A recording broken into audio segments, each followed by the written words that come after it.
تو پچھلی دفعہ ہمارے پاس جو شروع کا تھوڑا سا ٹائم تھا، اس میں ہم نے ولایت کے بارے میں جو ڈسکشن تھا دا ویک بیفور، تو اس کے حوالے سے کچھ سوالات کے جوابات بھی دیے تھے. اور کیونکہ یہ ٹاپک ہے بہت اہم، ایک دو باتیں اس میں اور بھی بتانا چاہتا ہوں، لیکن میں پھر اس بات کو ریمائنڈ کرا دوں کہ ہم نے ولایت کا ٹاپک کیوں ایٹ دا اینڈ آف تفسیر سورہ حمد بیان کیا. اس لیے کہ سورہ حمد کا جو اختتام ہو رہا ہے اس میں ہماری بنیادی دعا اہدنا ہے، اور اہدنا کے حوالے سے پھر اس کے پوری ایک ایکسپلینیشن ہے جو ہم نے بتایا، صراط مستقیم انعمت علیہم. تو انعمت علیہم جب صراط مستقیم بن رہے ہیں تو اصل سمجھنا یہ ہے کہ انعمت علیہم کی صراط طے کیسے ہوتی ہے، اور وہ بات اس وقت تک سمجھ میں نہیں آئے گی جب تک آپ کو ولایت کی حقیقت نہیں پتہ چل جاتی. اس لیے میں نے اس کا ذکر وہاں پہ کیا کہ انعمت علیہم کو فالو کرنے کا مطلب ان کی ولایت میں آنا ہے، اور پھر وہاں سے ہمارے سامنے ولایت کا جو پورا مفہوم و معنی ہے وہ کھلنا شروع ہوتا ہے. اور اس کے میں نے آپ کو لٹرل میننگ بھی بتائے، اور قرآنی نقطہ نظر سے اس بات کو بھی واضح کرنے کی کوشش کی کہ ولایت مطلقاً اور حقیقتاً خدا کی ہے، اور باقی جتنی ولایتیں ہیں یعنی انعمت علیہم کی جو ولایت ہے وہ اس کی تجلی ہے یا اس کے طول میں ہے. اب یہ ڈیپینڈ کرتا ہے آپ کے اپنے معیار پر کہ اگر آپ تجلی کو سمجھ سکتے ہیں، جان سکتے ہیں کہ یہ کیا ہے، تو تجلی کے عنوان سے اس کو آپ سمجھیں، ورنہ اس کے طول میں ہے نہ کہ پیرلل میں. اچھا، تو اب اگر کوئی سوالات اور رہ گئے ہیں تو اسٹل میں اس کا جواب دینے کے لیے تیار ہوں، ورنہ ایک بات ہم کر کے پھر انشاءاللہ اس کو ٹاپک کو آگے بڑھاتے ہیں اور اخلاق پہ آتے ہیں. نہیں یہ حیدر بھائی جی ایک سوال ہے، کئی سوال ہیں. نارملی تو اس کو جو ہے نا وہ ولایت کو، امامت کو، خلافت کو حکومت کے ساتھ تشبیہ دی گئی تھی.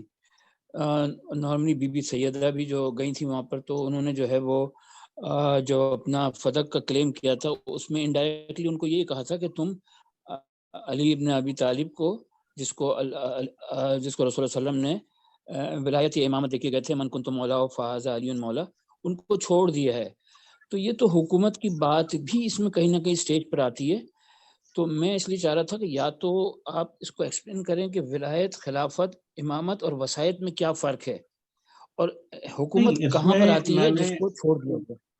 میں نے اس میں عرض کیا تھا نا کہ ولایت کا معنی بنیادی طور سے تقرب ہے، اور یہ تقرب اپنے آپ کو مختلف شکلوں اور صورتوں میں ریپریزنٹ کرتا ہے، جن میں سے 3 چیزیں ہمارے لائف میں زیادہ ہم کو نظر آتی ہیں.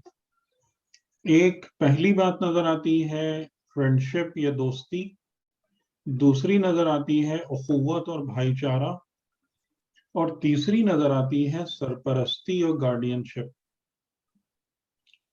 تو ولایت جو ہے وہ انسانی زندگی اور معاشرے میں اپنے آپ کو 3 طریقوں سے ظاہر کرتی ہے، لیکن اس کا انڈر لائن میننگ وہی ہے، تقرب، یعنی وہ رشتہ جو بر بنائے تقرب معنوی ڈیولپ ہوتا ہے، بلڈ ہوتا ہے.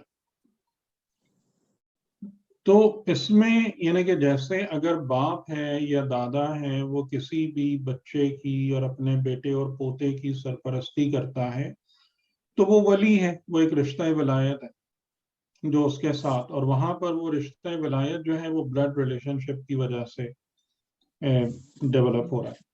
تو اسی طریقے سے یعنی رسول اور امام کا رشتہ ولایت ایک یعنی بنیادی طور سے وہ رشتہ اس وقت جنم لیتا ہے کہ جب وہ نمائندہ خدا کی حیثیت سے اپنے آپ کو پریزنٹ کرتے ہیں اور اپنی اہلیت کو ثابت کرتے ہیں کہ ہم اللہ کے نمائندے ہیں انسانی معاشرے میں، اور اللہ کون ہے؟ وہ تمہارا خالق ہے، تمہارا مالک ہے، اور تم اس بات کے پابند ہو کہ اللہ کی بندگی کرو، اور ہم اس لیے تمہارے پاس آئے ہیں کہ تم کو اللہ کا بندہ بننے کا طریقہ اور سلیقہ سکھائیں۔ تو ان چیزوں کی بنا پر کہ کیونکہ رسول اور امام اپنے آپ کو خدا کے نمائندے کے طور پر پیش کرتے ہیں تو وہ خدا کی ولایت کا مظہر ہو جاتے ہیں۔ خدا کی ولایت جب انسانیت میں کام کرتی ہے تو وہ انفرادی اور اجتماعی تمام معاملات میں ورک کرتی ہے، یعنی وہ آپ کو عبادات بھی سکھاتی ہے، وہ آپ کو معاشرت بھی سکھاتی ہے، وہ آپ کو معاملات بھی سکھاتی ہے۔ اور خدا نے اس طریقے سے انتظام نہیں کیا کہ اپنے نمائندوں کو الگ الگ سیگریگیٹ کیا ہو، یعنی ایسا نہیں کیا کہ یہ نبی میں نے بھیجا ہے جو خالی تمہیں عبادات کی تعلیم دے گا، یہ نبی میں نے بھیجا ہے جو تمہیں مثال کے طور پر اجتماعیات اور سیاسیات بتائے گا، ایسا نہیں ہے۔ بلکہ جس ہستی کو بھی اپنے نمائندے کے طور پر بھیجا ہے وہ ہستی تمام کی تمام خدائی کاموں کی یا خدائی ہدایات کی ذمہ دار ہے۔ تو جو کمپلیٹ پیکج ہے جس میں فرد اور اجتماع دونوں آتے ہیں تو ظاہر ہے کہ وہاں پر اس کا ایک انگریڈینٹ جو ہے وہ گورنمنٹ بھی بن جاتی ہے، معاشرت بھی بن جاتی ہے۔ تو یہ سلسلے جو ہیں پھر اس طریقے سے آگے بڑھتے ہیں۔ اس میں ایک اور چیز ہے، ایک اور چیز ہے وہ یہ کہ اگر امت جو ہے ان کو ایسے حکومت نہیں دیتی ہے تو پھر ان کی بہت لمیٹڈ ہو رہ جاتی ہے کہ وہ اپنے چند شیعوں کو یا چند ان کے چاہنے والوں کو ہی وہ اپنے قربت عطا کر سکتی ہے۔ یہاں پر جو ہے نا، یہاں پر میرے حساب سے بہت بڑی غلط فہمی جنم لیتی ہے، اور اسی جگہ پر آ کر مطلب تھوڑا سا کہ جو ہمارے مطلب ہمارے معاشرے میں جیسے جو انقلابی حضرات ہیں اور وہاں پر وہیں پر ہی سوچ میں ایک ٹکراؤ سا پیدا ہو جاتا ہے کہ میں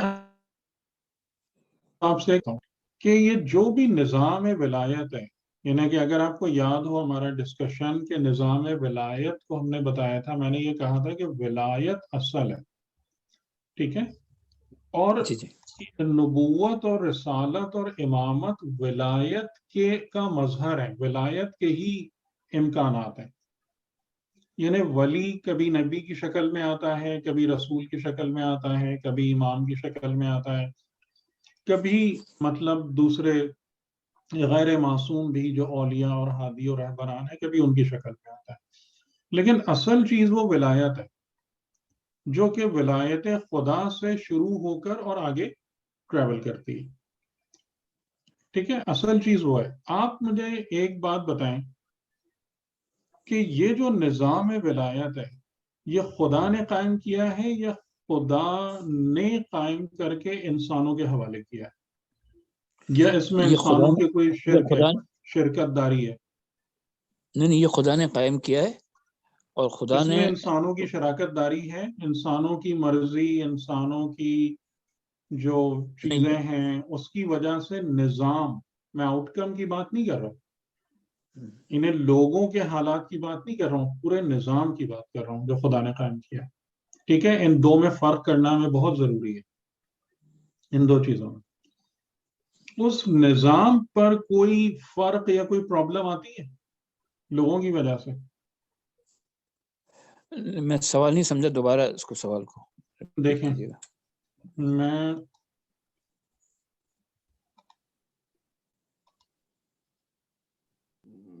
نہیں، میرا نہیں خیال کہ کوئی آتی ہے، کیونکہ اس کی میں وجہ ایک یہ ہے منٹ اس کو تھوڑا سا ایک وہ کر دیتا ہوں، تھوڑا گرافیکلی ریپرزینٹ کر دیتا ہوں۔ دیکھیں، یہ جو ہے نا یعنی ولایت، یہ ولایت جو ہے یہ الہی ہے، یہ الہی نظام ہے. ٹھیک ہے، ایگریڈ ہے یہ بات؟ جی جی یہ ولایت الہی نظام ہے. ٹھیک ہے، صحیح. اب یہ الہی نظام جو ہے یہ جب نیچے آتا ہے تو ایک آتا ہے نمائندہ خدا. یہ ڈیلیگیشن کس پہ جاتی ہے؟ خدا سے اس کے نمائندے پہ جاتی ہے جو اللہ کا آتھورائزڈ ہے، اور وہاں سے نمائندہ خدا کے توسل سے یہ پورا نظام جو ہے یہ انسانیت میں نفوذ کرتا ہے، سرایت کرتا ہے، انسانیت میں پھیلتا ہے. ٹھیک ہے، صحیح. اب اگر یعنی اب اس کو آپ دیکھیں کہ اس کے کتنے ٹیئرز ہو گئے، کتنے لیولز ہو گئے. ایک 3 لیول ہو لیول گیا سے. خود خدا. ٹھیک ہے، جی فاللہ هو الولی، جو سورہ شورى کی آیت میں ہم نے آپ کو بتایا تھا کہ یہ ولایت خدا کی ولایت مطلقہ، ایبسولیوٹ ولایت کا یہاں پر بیان. جی. انما اس کے ولیکم بعد اللہ. نمائندہ خدا جو سورہ مائدہ کی آیتیں ہیں، انما ولیکم اللہ ورسولہ، لیکن وہاں پر بھی رسول اور اوصیاء پیغمبر کی ولایت کو انڈیپینڈنٹلی نہیں بیان کیا، بلکہ ولایت خدا کے سائے میں بیان کیا. ٹھیک، صحیح. اور اس کے بعد جب انسانیت کی بات آئی تو انسانیت کے لیے 2 ولایتوں کو بیان کیا. ایک ولایت خدا اور دوسری ولایت شیطان یا طاغوت. دونوں آیتیں قرآن میں موجود ہیں. جی. ٹھیک ہے، کہ صحیح. جو انسان ہیں وہ ان میں سے کسی ایک ولایت کے ماتحت ہے. ٹھیک، یہ ولایت کا نظام چل رہا ہے. اچھا، اب مجھے جو بات اصل یہاں پر سوال ہے وہ یہ ہے کہ یہ ٹیئر نمبر 1، 2 اور 3، 3 ٹیئرز یہ لیول ہیں. جی ظاہر ہے کہ جب لیولز ہوتے ہیں تو ان کے درمیان ایک ریلیشن شپ ہوتی ہے، ایک تعلق بنتا ہے، تبھی فلو آتا ہے. ٹھیک ہے، یعنی اگر خدا کا اور نمائندہ خدا کا آپس میں تعلق نہیں اچھا. ہوگا تو نمائندہ خدا بھی اس کے پاس. اسی طریقے سے نمائندہ خدا اور انسانیت کے درمیان اگر ایک تعلق نہیں ہوگا تو وہاں سے بھی کچھ فلو نہیں کرے گا. ٹھیک ہے، صحیح. جی بات سمجھ میں آ رہی؟ تو یہ ایک پوری پائپ لائن بن رہی جی ہے جی اگر ہم اپنے زبان پہ بات کریں. صحیح ہے. ٹھیک ہے، لیکن اب جی سوال یہ پیدا ہوتا ہے کہ یہ جو پائپ لائن میں فلو ہے کیا یہ بوتھ ویز پاسبل ہے یا اونلی ون وے پاسبل ہے؟ یہ اصل سوال ہے سمجھنے کا. یہ one way One way possible ہے. one way. جی، اوپر سے نیچے آئے گا، یہ اوپر سے نیچے آئے گا. اور نیچے سے نیچے سے آپ نے قبول کرنا ہے، اس کو قبول کرنا ہے. یہ 2 وے بھی دیکھیں ہو سکتے ہیں. ابھی جو آپ نے بات پہلے کہی تھی نا، جس کے جواب میں نے یہ بات کہی کہ اگر لوگ نہیں کریں گے تو امام محدود ہو جائے گا، ہاں، یہ میں نے امام سوال کمزور ہو جائے گا. تو اس کا مطلب کیا ہوا کہ 2 وے ہونا چاہیے. کہ فلو بیکورڈز ہو رہا ہے. جی جی اسی لیے میں نے آپ کے سامنے یہ ڈائیگرام بنائی کہ کیا یہ پاسبل ہے. اب یہ فیصلہ کیجیے آپ. نہیں، لیکن اگر ہم نے خدا کے نمائندوں کو مانا ہی نہیں تو پھر وہ اللہ کا نظام ولایت نیچے ٹرانسفر کیسے کرے گا؟ پھر تو ہم طاغوت کے نظام میں چلے جائیں گے سیدھا سیدھا. بات یہ ہو رہی ہے کہ انسان مانے یا نہیں مانے اس کا فائدہ اور نقصان خود انہیں ہے. وہ چیز نمائندہ خدا کی طرف واپس نہیں پلٹتی، اور وہ چیز ہرگز خدا کی طرف واپس نہیں پلٹتی. اگر دنیا کے تمام انسان کافر ہو جائیں تو الوہیت خدا پہ کوئی اثر پڑتا ہے اس کا؟ بالکل نہیں پڑتا، لیکن نظام تو نافذ نہیں ہو سکے گا نا. تو وہ ہماری مصیبت ہے نا. میں آپ کو یہ سمجھانا چاہ رہا ہوں کہ جو بھی مصیبت ہے وہ اس جگہ پر آ رہی ہے نا, جو بھی مصیبت اور پریشانی ہے وہ اس ڈومین میں آ رہی ہے نا. جی ہاں جی, وہ پلٹ کے واپس تھوڑی جا رہی ہے. مطلب بالکل صحیح. اگر میں یہ کہوں کہ جو امام کے لیے مصیبت کھڑی ہو گئی, تو میں یہ کہنا چاہ رہا ہوں کہ یہاں سے فلو دوبارہ گھوم کے ادھر جا رہا ہے. ان کی حرکتیں ان کو تنگ کر رہی ہیں, ایسا نہیں ہے. بات سمجھ میں آ رہی ہے؟ جی جی, یعنی ہم مانیں گے ہم فائدہ اٹھائیں گے, ہم نہیں مانیں گے ہم مصیبت میں پڑیں گے. ٹھیک, صحیح. یعنی جو اس میں ہم ظاہراً کہہ سکتے ہیں کہ بدترین کیا ہوا امام حسین علیہ السلام کے ساتھ ہوا ظاہری طور سے, جی جی جی, لیکن لوگوں نے جو کچھ بھی کیا, حتیٰ یہ کہ قتل کر دیا, حتیٰ یہ کہ بے آبرو کر دیا, لیکن اس کا انہیں کچھ بھی نہیں اثر پڑا. وہ تو اور عظمت حاصل کر لی انہوں نے. وہ ٹھیک ہے, یہ اصل بات سمجھنے کی ہے. اور دوسری بات کیا ہوئی, میں بھی وہ بھی آپ کو بتا دوں. امام علی علیہ السلام کو لوگوں نے نہیں مانا. جو ہماری روایتیں ہیں اس کے تحت 5-7 لوگ خالی رہ گئے تھے آپ کی جی جی, خلافت یا امامت کو قبول کرنے والے. اس کے بعد 70 سال تک 100 سال تک بنو امیہ آپ کے خلاف پروپیگنڈا کرتے رہے پورے ممبروں سے جتنا پاسبل تھا. ٹھیک ہے, ہوتا رہا نا یہ صحیح. سارا کام. اولاد کو قتل کر دیا, جی جی سب کر بالکل, دیا. کیا ہوا ظاہری طور پہ بھی, کیا ہو گیا, پڑا کوئی فرق؟ نہیں پڑا. ان کی ولایت سے جو ہدایت ملنا ہے لوگوں کو, اس پر کوئی فرق پڑا؟ نہیں پڑا. تو پھر کس بات کی پریشانی ہے؟ پریشانی صرف ہمیں ہے, اس بات کو ذہن میں رکھیں. ان کو کوئی پریشانی نہیں ہے نا خدا کو کوئی پریشانی ہے. اگر وہ پریشان ہوتے ہیں تو ہماری محبت میں ہوتے ہیں, ہماری فکر میں ہوتے ہیں, نہ کہ ان کو ذاتی طور سے کوئی مسئلہ درپیش ہے. صحیح ہے. ہماری بات سمجھ میں. جی جی جی, یہ بات ہم نہ اس کو نہیں, ہم کہتے ہیں امام زمان علیہ السلام جو ہیں وہ جب ہم صحیح نہیں ہوں گے نہیں آئیں گے اور ہم یہ نہیں کریں گے. بھائی وہ آپ کے گلے میں زار حال. امام زمان علیہ نہیں السلام کو جو کرنا ہے وہ ان کا اور خدا کا معاملہ ہے, اور تو اس پھر دفعہ, خدا اس بات کو ڈٹرمن کرے گا کہ کب کیا ہونا ہے. ہاں تو اللہ تعالیٰ نے ان کو روکا اسی لیے اتنے عرصے سے کہ عوام جو ہے وہ تیار نہیں ہے ان کی ولایت کو ریسیو کرنے کے لیے. جیسا پہلے تیار نہیں تھی تو ان کو ختم کر دیا, تو اب اللہ دیکھیے تعالیٰ نے روکا میں ہے ایک کہ بات عوام عرض تیار کروں, ہو جائے گی. میں ایک بات عرض جی کروں. جی, ان تمام باتوں کا آپ کے پاس ثبوت کیا ہے کہ یہ بات صحیح ہے؟ کیونکہ اس کا پروف کیا ہے؟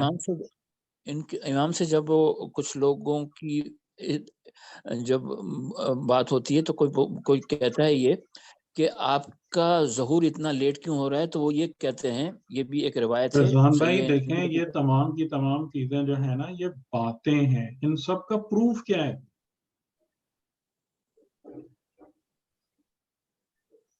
یعنی مثال کے طور پر ہمارے پاس کسی بھی عارف کی کوئی لکھی ہوئی ایسی بات ذاتی طور پر یا ان کی ریکارڈنگ ہمارے پاس موجود ہے جس میں انہوں نے یہ سب باتیں کہی ہیں؟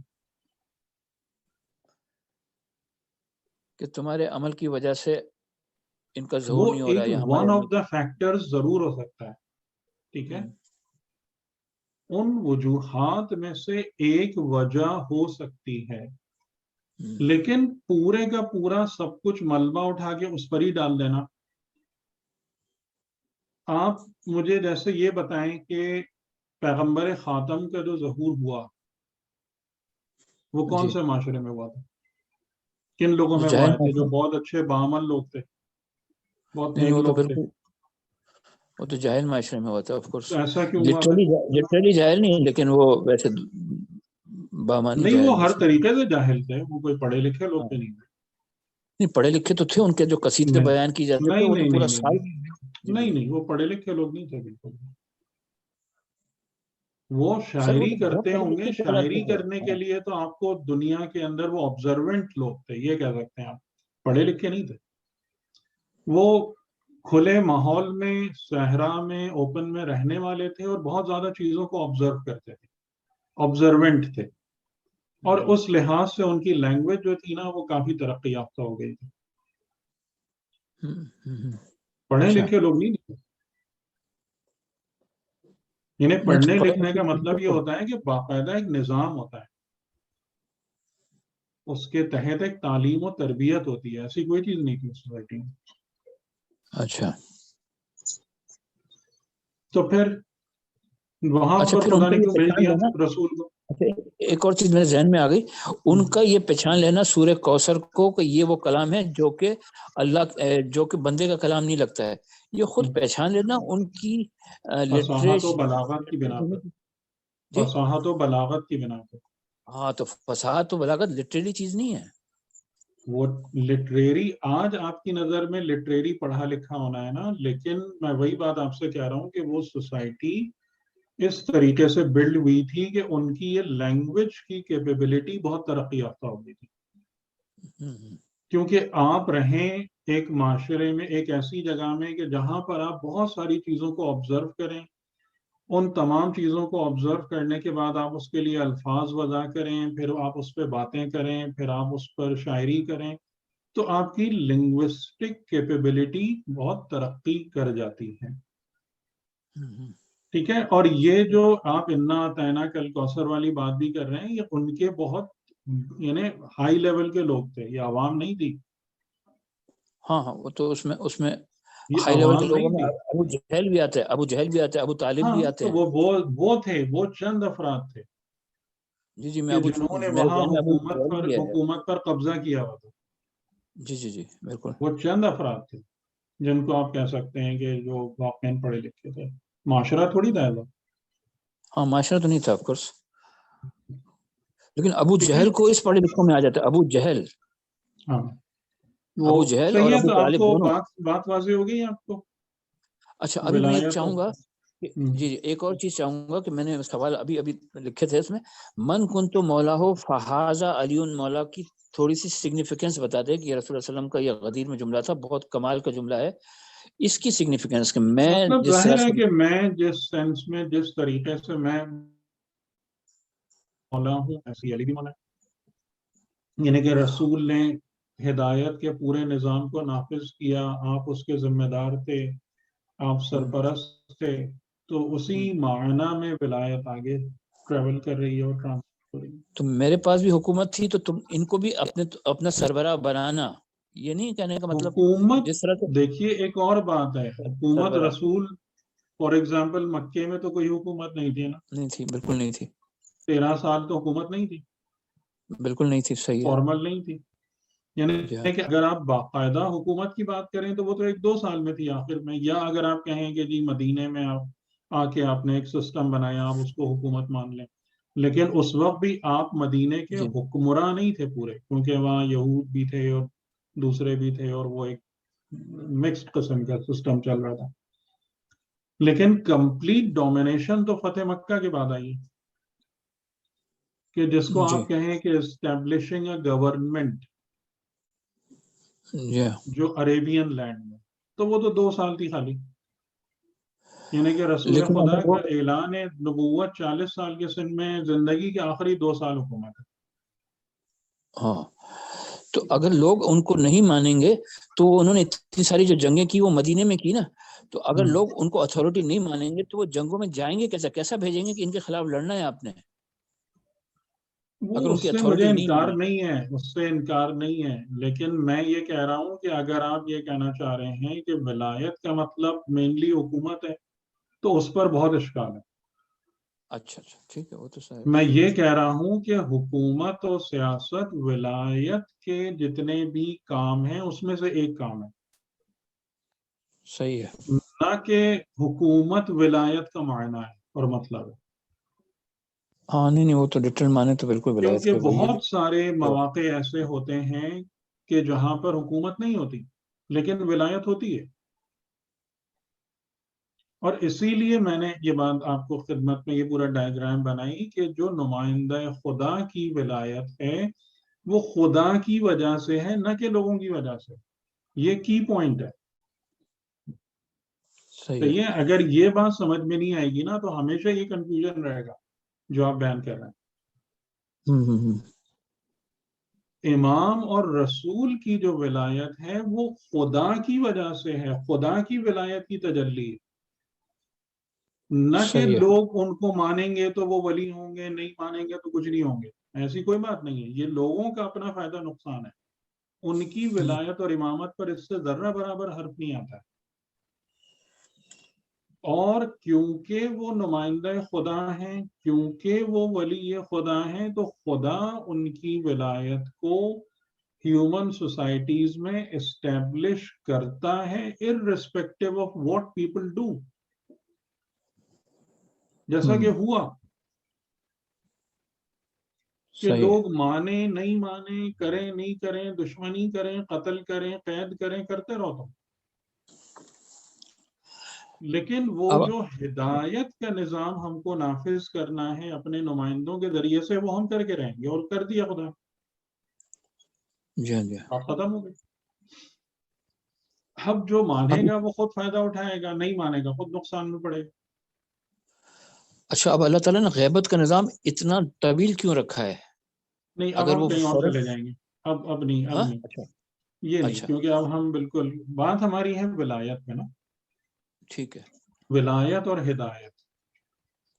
مقصد میرا یہی تھا کہ کہیں نہ کہیں سے بھی نکل جائیں انسان کے، یعنی میرا مقصد یہ تھا کہ طویل رکھا ہے تو اس کا مقصد یہ بھی ہو سکتا ہے کہ انسان کے نفوس ابھی تیار نہیں ہوئے ہیں. میرا یہ اس لحاظ سے میں بات کروانا چاہ رہا تھا. میں آپ سے یہی کہہ رہا ہوں نا کہ دیکھیں جو بھی بات ہو نا وہ علمی اعتبار سے محکم ہونی چاہیے. جو بھی بات ہو. ہمارے یہاں جس قسم کی گفتگو ہوتی ہے نا اس میں دعوے زیادہ ہوتے ہیں، مضبوطی کم ہوتی ہے. صحیح. اس پر پرابلم ہے کہ آپ جو بھی بات کر رہے ہیں یا ایک ریزن دے رہے ہیں، لا کہاں سے رہے ہیں. ٹھیک ہے، چلیں ایک بات ہو گئی، سمجھ میں آ گیا. لیکن پھر بہت سارے مقامات پر خدا یہ کام کیوں نہیں کر رہا؟ رسول کے وقت خدا یہ کام کیوں نہیں کر رہا؟ اب اس کا اگر کاؤنٹر ہو سکتا ہے، آپ صحیح کہہ رہے ہو، میں یہ نہیں کہہ رہا کہ آپ کی بات تو، لیکن ہمارے پاس ایگزامپل کیا ہیں کہ انبیاء زیادہ تر گمراہ معاشروں میں آئے ہیں یا ان معاشروں میں آئے ہیں کہ جہاں لوگوں کے نفوس بڑے اچھے تھے؟ پتہ ہے گمراہ معاشرے میں آئے ہیں. تو پھر اگر میں کاؤنٹر آرگیومنٹ یہ کروں کہ پھر خدا اس جگہ پر اپنی سنت کیوں بدل رہا ہے؟ اور اگر دوسرا اس کا کاؤنٹر آرگیومنٹ یہ ہے کہ اگر خود مجھے ہی اپنے نفس کو سارا صحیح کر لینا ہے تو پھر امام کیا کریں گے آگے؟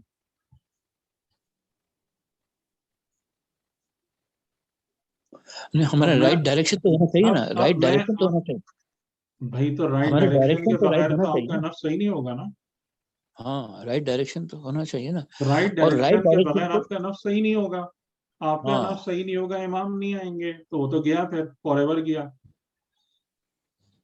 اگر میں آپ کے اس قانون کو قبول کر لوں، ٹھیک ہے نا جی، تو آپ کو یا تو یہ ماننا پڑے گا کہ امام کے بغیر میرا نفس صحیح ہو سکتا ہے، صراط مستقیم پہ آ سکتا ہے. اگر امام کے بغیر میرا نفس صراط مستقیم پہ آ سکتا ہے تو پھر امام کی ضرورت کیا ہے؟ اور اگر امام کے بغیر صراط مستقیم پر نہیں آ سکتا تو اس کا مطلب ہے میرا نفس کبھی بھی صحیح نہیں ہوگا.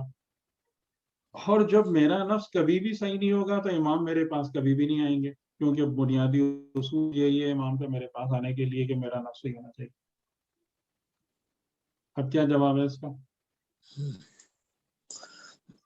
دونوں چیزیں کانٹرڈکٹ کر رہی ہیں دوسروں کو. پھر اسی لیے میں کہتا ہوں نا کہ ہم لوگ جو باتیں عرض کرتے ہیں، بیان کرتے ہیں، تو اس کو سوچتے خود نہیں ہیں. نفس کے صحیح کی تو بات نہیں کر رہا، میں صحیح ڈائریکشن کی بات کر رہا ہوں. ڈائریکشن تو صحیح ہو سکتا ہے نا. ہاں ٹھیک ہے، لیکن پھر وہی بات آ گئی نا، جو میرا اعتراض تو پھر اپنی جگہ پہ باقی. اور ہم جو انبیاء کو دیکھ رہے ہیں وہ اس طریقے سے دیکھ رہے ہیں نا کہ انبیاء کو خدا نے گمراہوں میں، ضالین میں بھیجا تھا ہدایت کے لیے. تو بہرحال یعنی کہ میں یہ نہیں کہہ رہا کہ آپ کی بات آل ٹوگیدر رانگ ہے، میں صرف یہ کہہ رہا ہوں کہ جو نظریہ بھی ہو وہ محکم ہو. صحیح ہے. اور محکم نظریہ وہ ہوتا ہے کہ جو اپنے اوپر اٹھنے والے اعتراضات کا پراپر جواب دیتا ہے. صحیح. یہ نہیں ہوتا کہ وہ فقط ایک دعویٰ ہو اور آپ اس پر آرگیو کریں، اس پر آپ آبجیکشنز لائیں تو وہ دعویٰ وہیں کا وہیں فلیٹ ہو جائے، پھر اس کی کوئی حیثیت نہیں ہوتی. ٹھیک ہے، صحیح ہے. جی شہزاد صاحب آپ کوئی بات کرنا چاہیں گے؟ آپ نے بھی کہا تھا کہ کئی سوالات آپ کے ہیں لیکن پچھلی دفعہ آپ نہیں تھے. نہیں، پچھلی دفعہ میں نہیں تھا. ابھی یہ لائٹر نوٹ پر ایک کہہ رہا تھا کہ جو ابھی بات چیت ہو رہی تھی تو اس کا مطلب ہے کہ امام زمانہ کا ظہور اسی وقت ہوگا جب معاشرہ اور تباہ ہو جائے. یہ بھی بات کہنا درست نہیں ہے. یہ بھی کہنا یعنی کہ ہمیں جس بات پر مینلی دیکھیں، جہاں پر ہم ٹھوکر کھاتے ہیں نا وہ اس جگہ پر کھاتے ہیں کہ ہم زیادہ تر چیزوں کو اپنی بنا پہ مسئلے کو سالو کر رہے ہوتے ہیں. میں نے آپ کو یہ ڈائیگرام اسی لیے بنا کے بتایا نا کہ ہم یہ سمجھ رہے ہیں کہ ہم یہ کریں گے تو یہ ہو جائے گا، ہم وہ کریں گے تو وہ ہو جائے گا. یعنی کیا مطلب ہوا اس کا؟ اس کا مطلب یہ ہوا کہ ہم نظام خدا کو فالو نہیں کر رہے ہیں، نظام خدا ہمیں فالو کر رہا ہے. میرے بات کرنے کا مقصد یہ ہے کہ اسکیم آف تھنگز ریورس ہے، اپوزٹ ہے. یعنی کہ خدا کا اپنا نظام ہے، اپنی مصلحتیں ہیں، اپنے قوانین اور تقاضے ہیں، اور ان میں سے ایک یہ بات ہو سکتی ہے کہ خدا مومنین سے یہ چاہتا ہو کہ تم اپنے ایمان کو بہتر سے بہتر بناؤ تاکہ میری حجت کا تم صحیح سے دفاع کر سکو، ان کا ساتھ دے سکو. لیکن آپ ہر چیز کو لا کر خالی ان جگہوں پہ بند کر دیں کہ جو ہم سوچتے ہیں جس طریقے سے، تو میرے کہنے کا مطلب ہے کہ یہ سسٹم کو سیٹسفائی نہیں کرتا ہے. جیسے کہ قیامت کے بارے میں آپ نے قرآن میں پڑھا ہوگا نا، قیامت کے بارے میں، ساعت کے بارے میں بہت جگہوں پر ہے نا کہ رسول کب آئے گی، کیسے آئے گی، یسألونک عن الساعۃ، ہے نا. بالکل. کیا جواب دیا ہے قرآن نے؟ کیا جواب دیا ہے ان سارے سوالوں کا؟ بس اس کا علم اللہ کے پاس ہے. پھر رسول نے بھی نہیں دیا، اس نے کہا صحیح، سب سارا علم اللہ کے پاس ہے، جی میں تو صرف نذیر ہوں. ہاں یہ اللہ کے پاس ہونا بھی، یہ اللہ کے پاس ہونا بھی ایک کوڈ ورڈ ہے. یہ اللہ کے پاس ہونا کوڈ ورڈ ہے. اللہ تعالیٰ خود دیکھے گا کہ کون سا مناسب وقت ہے تب بھیجے گا. یہ تو اتھارٹی تو اللہ کے پاس ہے کب بھیجے گا، لیکن کوڈ ورڈ کب بھیجے گا معاشرے کی حالت کو دیکھتے ہوئے. اصل پھر آپ اگر اس بات کو قبول کریں گے تو پھر آپ کس بات پر فوکس اپنا رکھیں گے کہ ہمیں خدا کی بندگی، خدا کے نظام میں صحیح ہونا، درست ہونا، اس کے تقاضوں کو سیٹسفائی کرنا، یہ ہماری ذمہ داری ہے. باقی یہ ہم نہیں ہیں جو اس کو ڈٹرمن کر رہے ہیں. بالکل صحیح، بالکل صحیح. یہ ابھی جو بات کی نا آپ نے قیامت کب آئے گی، امام کب آئیں گے، امام کب ظاہر ہوں گے، کوئی صاحب پوری علامات کا نقشہ پکڑ کے بیٹھے ہوتے ہیں. اب شام میں یہ ہو گیا، اب مصر میں یہ ہو گیا، ایران میں یہ ہو گیا، کوئی اس قسم کی باتیں کر رہے ہوتے ہیں. میرے کہنے کا مطلب صرف یہ ہے کہ بھائی جس طریقے سے خدا نے کیا کہا قیامت کے سوالات کے بارے میں، علم عند اللہ، اس کا علم خدا کے پاس ہے. تو یہ بھی جیسے علامہ طباطبائی نے کہا ہے کہ قیامت کی پہلی سیڑھی ظہور امام ہے. یعنی یہاں سے ظہور امام سے قیامت کے مرحلے کا آغاز ہو جائے گا. تو انہ علم عند اللہ، ہم کیوں بکرات بنے پھرتے ہیں؟ یعنی اصل پوائنٹ میرا یہ ہے، میں یہ نہیں کہہ رہا کہ وہ بات بالکل غلط ہے یا بالکل صحیح ہے. اچھا میرا سوال جو ہے نا وہ تھوڑا سا یہ جو ولایت جو ہے نبی رسول اور انبیاء کے ساتھ نہیں تھا. میرا سوال دوسرا تھا کہ وہ جو سورہ انفال کی دوسری آیت ہے نا کہ یہ جنہوں نے ہجرت کی وہ تمہارے ولی نہیں ہیں جب تک کہ ہجرت نہ کریں، یا جنہوں نے ہجرت کی جو یعنی تمہارے اوپر ان کی ولایت کی ذمہ داری نہیں ہے. تو وہ ایک ولایت جو ایک مسلمان کی دوسرے مسلمان کے ساتھ ہے، یا اس میں ہے کہ یہود نصارہ کو اپنا ولی نہ بناؤ، یہ کئی جگہ پہ آیا ہے. تو وہ ولایت جو ہے اس کو کس طرح سے تھوڑا سا ایکسپلین کریں نا. دیکھیں ولایت تو بنیادی طور پر اسی وقت قائم ہوتی ہے جب آپ کا کسی سے رشتہ قربت بلڈ ہو جاتا ہے، ڈیولپ ہو جاتا ہے. ٹھیک ہے. اور وہ ولایت اپنے آپ کو دوستی یا بھائی چارہ یا سرپرستی کی شکل میں ظاہر کرتی ہے. یہ بنیادی ڈیفینیشن سمجھ میں آ گئی؟ ٹھیک ہے، یہ تین لیول تو سمجھ آ گئے تھے. ٹھیک ہے. تو اب ہر جگہ پر یہی بات اپلائی ہوتی ہے. یعنی یہود و نصارہ کو اپنا ولی نہ بناؤ، یعنی اس کا مطلب کیا ہے کہ ان سے ایسا رشتہ قربت نہ قائم کرو کہ وہ تمہارے بھائی کی طرح ہو جائیں. اچھا. یا یہ کہ ان کو ایسی ریلیشن شپ بن جائے کہ وہ تمہارے سرپرست بن جائیں، وہ اور زیادہ برا ہے. ہاں وہ سرپرست تو لاسٹ سٹیج ہے نا. تو ورکنگ ریلیشن شپ میں بھی پاسبل. ٹھیک ہے. مطلب یہ ہے کہ آپ کے درمیان ایک اخوت نہیں ہونی چاہیے، ایک وہ ہونی چاہیے اخوت، بھائی چارگی یا سرپرستی، یہ سب نہیں ہونا چاہیے. یہ نہیں ہونا چاہیے. ٹھیک ہے. اور اسی طریقے سے کہ جب نمائندہ خدا ہمارے ولی بنتے ہیں، ان کی جو ولایت ہے، تو ان کی ولایت کا مطلب بھی یہی ہے کہ ان سے یہ والے رشتے جوڑو. ان سے تو ایک ہی گا، ان سے تو سرپرست ہو گیا نا، ان سے تو ایک ہی ہوگا، سرپرست ہے. لیکن دوسری بات بھی ہے، یعنی اخوت بھی ہے. ٹھیک ہے نا، اخوت والی بات بھی ہے. جیسے اخوت کا مطلب یہ ہے کہ وہ آپ کے کلوز ہیں، آپ سے قریب ہیں، آپ کی لائف میں شیئر کرتے ہیں، آپ کے ساتھ زندگی کے معاملات میں موجود رہتے ہیں. ہاں صحیح. ٹھیک ہے، وہ بھی ہے نا. وہ بھی ہے صحیح. یہ تھوڑی کہ وہ خالی حاکم بن کے آپ کے اوپر بیٹھے رہتے ہیں.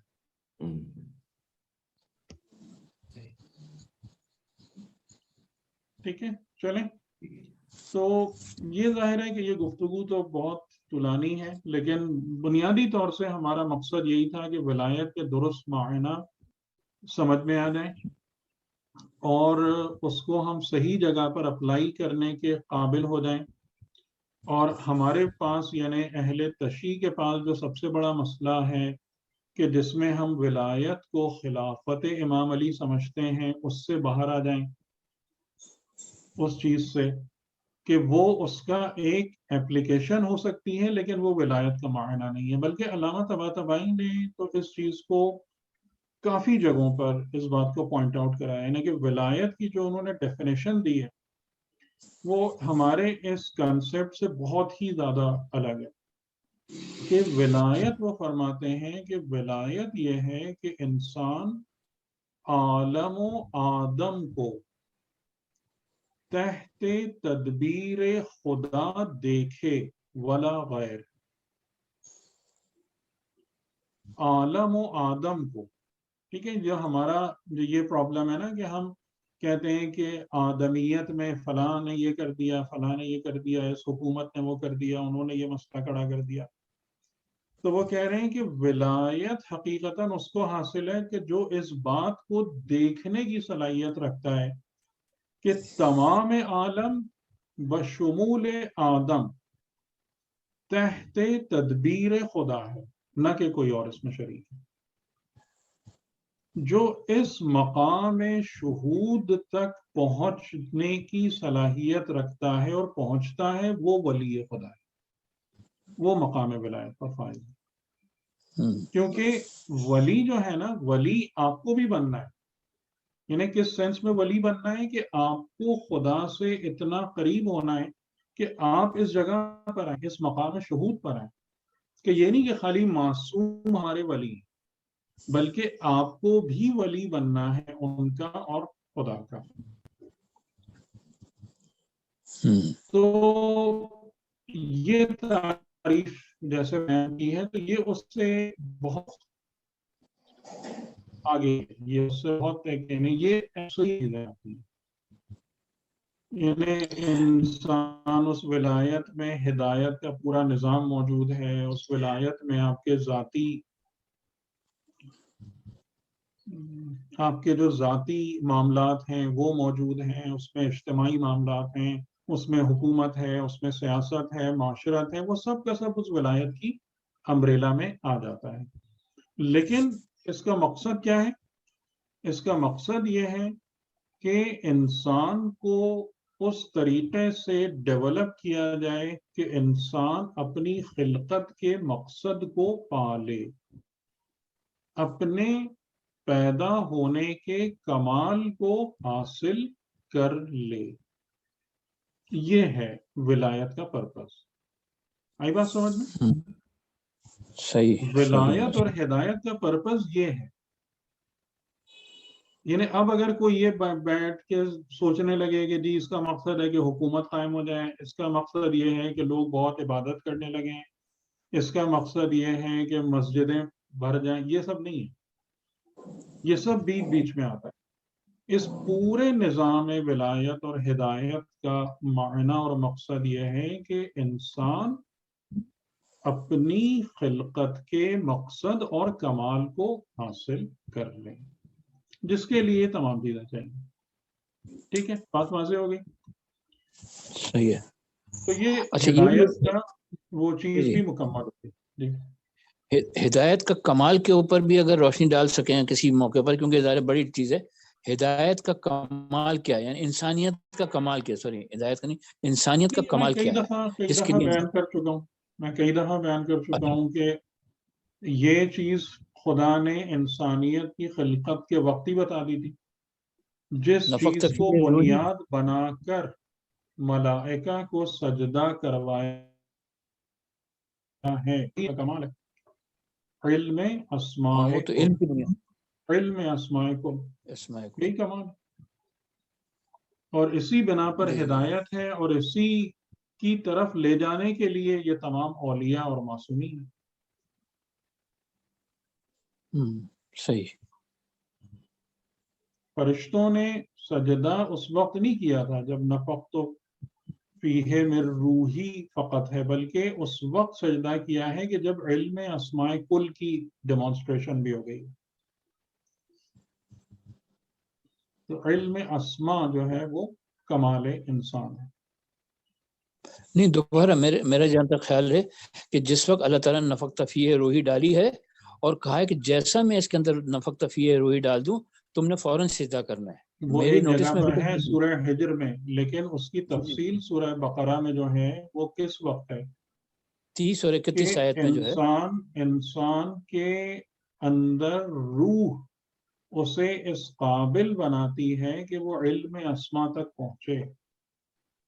جی جی اور جی سورہ بقرہ کی آیتیں اس بات کو واضح کر رہی ہیں کہ جب خدا نے باقاعدہ یہ امتحان لیا ہے علم اسماء والا، ملائکہ جی جی، اور اس کے مقابلے میں آدم کی فضیلت کو ثابت کیا ہے علم اسماء کل کے بارے میں، تب سجدہ ہوا ہے۔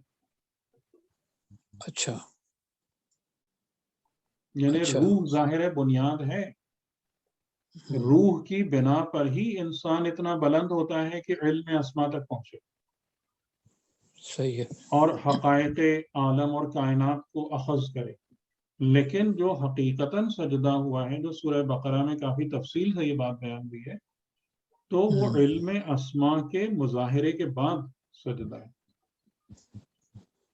اچھا، تو انہوں نے بھی یعنی دلیل مانگی پہلے، کیونکہ بعض اوقات ایسا ہوتا ہے کہ آپ کو دلیل نہیں، سجدہ انہوں نے کرنا وہ سورہ پڑے۔ بقرہ آپ دیکھ لیجئے گا، انہوں نے ایک سوال کیا تھا خدا کی بارگاہ میں، استفہام، ایک بات ہاں وہ وہ سمجھنا چاہ رہے تھے، خدا نے سورہ سمجھا بقرہ دیا۔ کی آیت نمبر 30 اور جی 33 کے قریب ہے۔ 31 جی جی 30 31 32 33 ہے یہ۔ ہاں جی جی یہی ہے، وہاں پر اس میں یہ تفصیل موجود ہے۔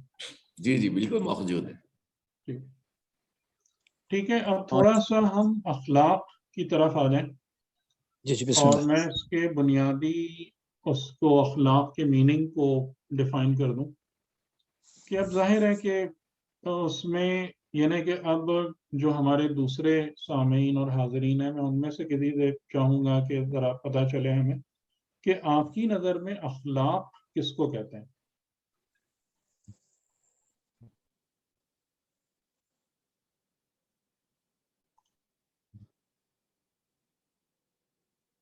جی السلام علیکم سر، انجی بات کر رہی ہوں وعلیکم سر۔ وہ جو السلام۔ آپ نے ٹرانسفارمیشن کا جو آپ نے ذکر کیا تھا، اس ٹرانسفارمیشن کی جو جرنی ہے اس میں کمال کو پہنچنا میرا خیال ہے اخلاق کا کمال ظاہر کرتا ہے، لیکن اور اسی اخلاق خود کیا ہے؟ ٹرانسفارمیشن، اخلاق کی تعریف کیا ہے؟ اخلاق کی اپنی تعریف یعنی دوسروں سے اچھے سے بات کرنا، اچھے سے بیہیو کرنا، مسکرا کے ملنا۔ یہ شاید ایک پارٹ ہو اس کا، مطلب اس پراپر پورا package is some thing different, یہ شاید اس میں شامل ہو، اس کا حصہ ہو سکتا ہے۔ صحیح۔ جی جی، اور کوئی یہ معنی ہو اخلاق؟ سکتے ہیں کہ کسی چیز کو اس کے مقام پر رکھنا، جی اور جی جی اس کے مقام پر رکھنا۔ اور جی اور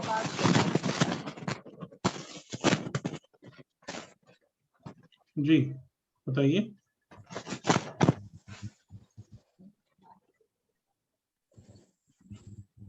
جی اور کوئی بتا رہے ہیں اخلاق کے معنی؟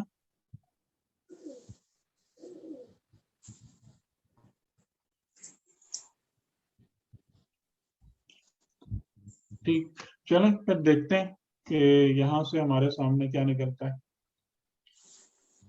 اخلاق کا معنی، اخلاق کو سمجھنے کے لیے، بلکہ تقریباً ہر اس چیز کو سمجھنے کے لیے جس کا تعلق انسان کے وجود سے بنتا ہے، تو سب سے پہلے آپ کو انسان کے وجود کو سمجھنا پڑے گا۔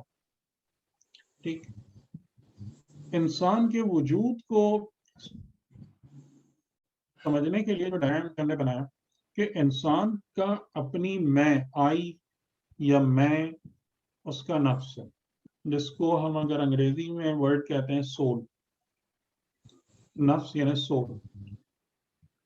اور جب ہم اپنی میں کی بات کرتے ہیں، یعنی اپنے آپ کی طرف توجہ کریں، تو یہ ہمارے لیے اتنا زیادہ مشکل نہیں ہوتا کہ ہم اپنی میں کو بدن سے پورا نہیں تو تھوڑا سا الگ کر کے ضرور سمجھ سکیں، جان سکیں۔ یعنی کہ مثال کے طور پر میں آپ کو ایک دو باتیں بتاؤں یہاں پہ کہ جس سے آپ کو سمجھ میں آتا ہے کہ آپ کے جو نفس اور میں ہے وہ بدن سے الگ ہے۔ کہ آپ بہت آرام سے بیٹھے ہوئے ایک جگہ پر، فار ایگزامپل ایک کپ آف ٹی اور بسکٹ انجوائے کر رہے ہیں، اور آپ کو اچانک ایک خطرناک خبر سننے کو ملتی ہے، کسی بھی قسم کی خطرناک خبر جو کافی زیادہ تشویشناک ہے۔ اچھا، اب خبر جو ہے وہ فقط ایک ورڈ ہے، یعنی کہ ویسے آپ دیکھیں تو ایک آواز ہے جو آپ کے کانوں تک پہنچی ہے، یا کچھ لکھا ہوا ہے کہ جو آپ کی نگاہوں نے پڑھا ہے۔ اس خبر کی وجہ سے، یعنی اس خبر نے ڈائریکٹلی آپ کے بدن پر کچھ بھی امپیکٹ نہیں کیا، کوئی اثر نہیں ڈالا، لیکن جیسے ہی آپ نے وہ خبر پڑھی یا سنی، آپ کے اوپر ایک پورا اثر آتا ہے، جس کی وجہ سے بعض لوگوں کو پسینے چھوٹنا شروع ہو جاتے ہیں، بعض لوگوں کے دل کی دھڑکن تیز ہو جاتی ہے، بعض لوگوں کے ہاتھ پیروں میں کپکپی آ جاتی ہے۔ تو یہاں پر آپ اس بات پر غور کریں کہ یہ ابھی جب آپ بالکل آرام سے بیٹھے ہوئے تھے، آپ کے بدن کو کوئی پرابلم نہیں تھی، اور ابھی 2 منٹ کے بعد آپ کے بدن میں یہ سارے کے سارے اثرات اور ایفیکٹس نمودار ہونا شروع ہو گئے ہیں، اس کی بنیاد کیا تھی؟ یہ کہاں سے آیا؟ یہ اچانک کیا ہو گیا؟ کیا بدن کو کچھ ہوا؟ کیا بدن میں کوئی چیز انجیکٹ ہو گئی؟ کیا بدن پر کوئی مصیبت آن پڑی؟ کچھ بھی نہیں ہوا، بدن اپنی جگہ بالکل ویسا ہی ہے جیسے ابھی 5 منٹ وہ بالکل سکون کی حالت میں تھا۔ تو یہاں سے ہم کو ایک سمجھ میں بات آنا شروع ہو جاتی ہے کہ انسان کے جو نفس ہے، یعنی میری جو میں ہے، وہ بدن کے علاوہ ہے، اور اسی میں ایک زیادہ تر لوگ اپنی میں کو کیا سمجھتے ہیں، کس نظر سے دیکھتے ہیں؟ تھاٹس اور ایموشنز کی نظر سے دیکھتے ہیں کہ ان کی جو سوچ ہے، ان کی فکر اور ان کے جذبات، ان کا نفس ان کے لیے ان چیزوں کی بنا پر ظاہر ہوتا ہے یا متشکل ہوتا ہے، شکل پاتا ہے۔ روح کا معاملہ ڈیفیکلٹ ہے کافی، ٹھیک ہے؟ روح کو، جس کو اسپرٹ کہتے ہیں، بدن کا تو میں نے جیسے آپ کو بتایا کہ بدن کے حوالے سے اور بدن کا جو نفس سے ایک رابطہ ہے اور تعلق ہے، اور وہاں پر یہ سمجھنا کہ میرا نفس بعینہ ہی بدن نہیں ہے، اگرچہ کہ کافی سارے لوگ اس غلط فہمی کا بھی شکار رہتے ہیں، اور یہ وہ لوگ ہیں کہ جو حیوانی خواہشات کے پیچھے ہوتے ہیں، تو وہ اس سے باہر ہی نہیں آ پاتے کہ میں بدن کے علاوہ بھی کچھ ہوں۔ لیکن قدرت کی طرف سے بہت ساری ایسی چیزیں ہوتی رہتی ہیں کہ جو ہمیں یہ بات بتاتی ہیں کہ نہیں، تم بدن سے علاوہ ایک وجود رکھتے ہو۔ اچھا، اب روح کیا چیز ہے؟ روح کے حوالے سے، اسپرٹ کے حوالے سے، تو اس کو آپ سمجھ سکتے ہیں پہلی سٹیج پر کہ وہ ایک توانائی ہے، انرجی ہے، اور ایک ایسی انرجی ہے کہ جو انسان کے وجود کو سوچنے کے، سمجھنے کے، حرکت کرنے کے، عمل کرنے کے لائق اور قابل بناتی ہے۔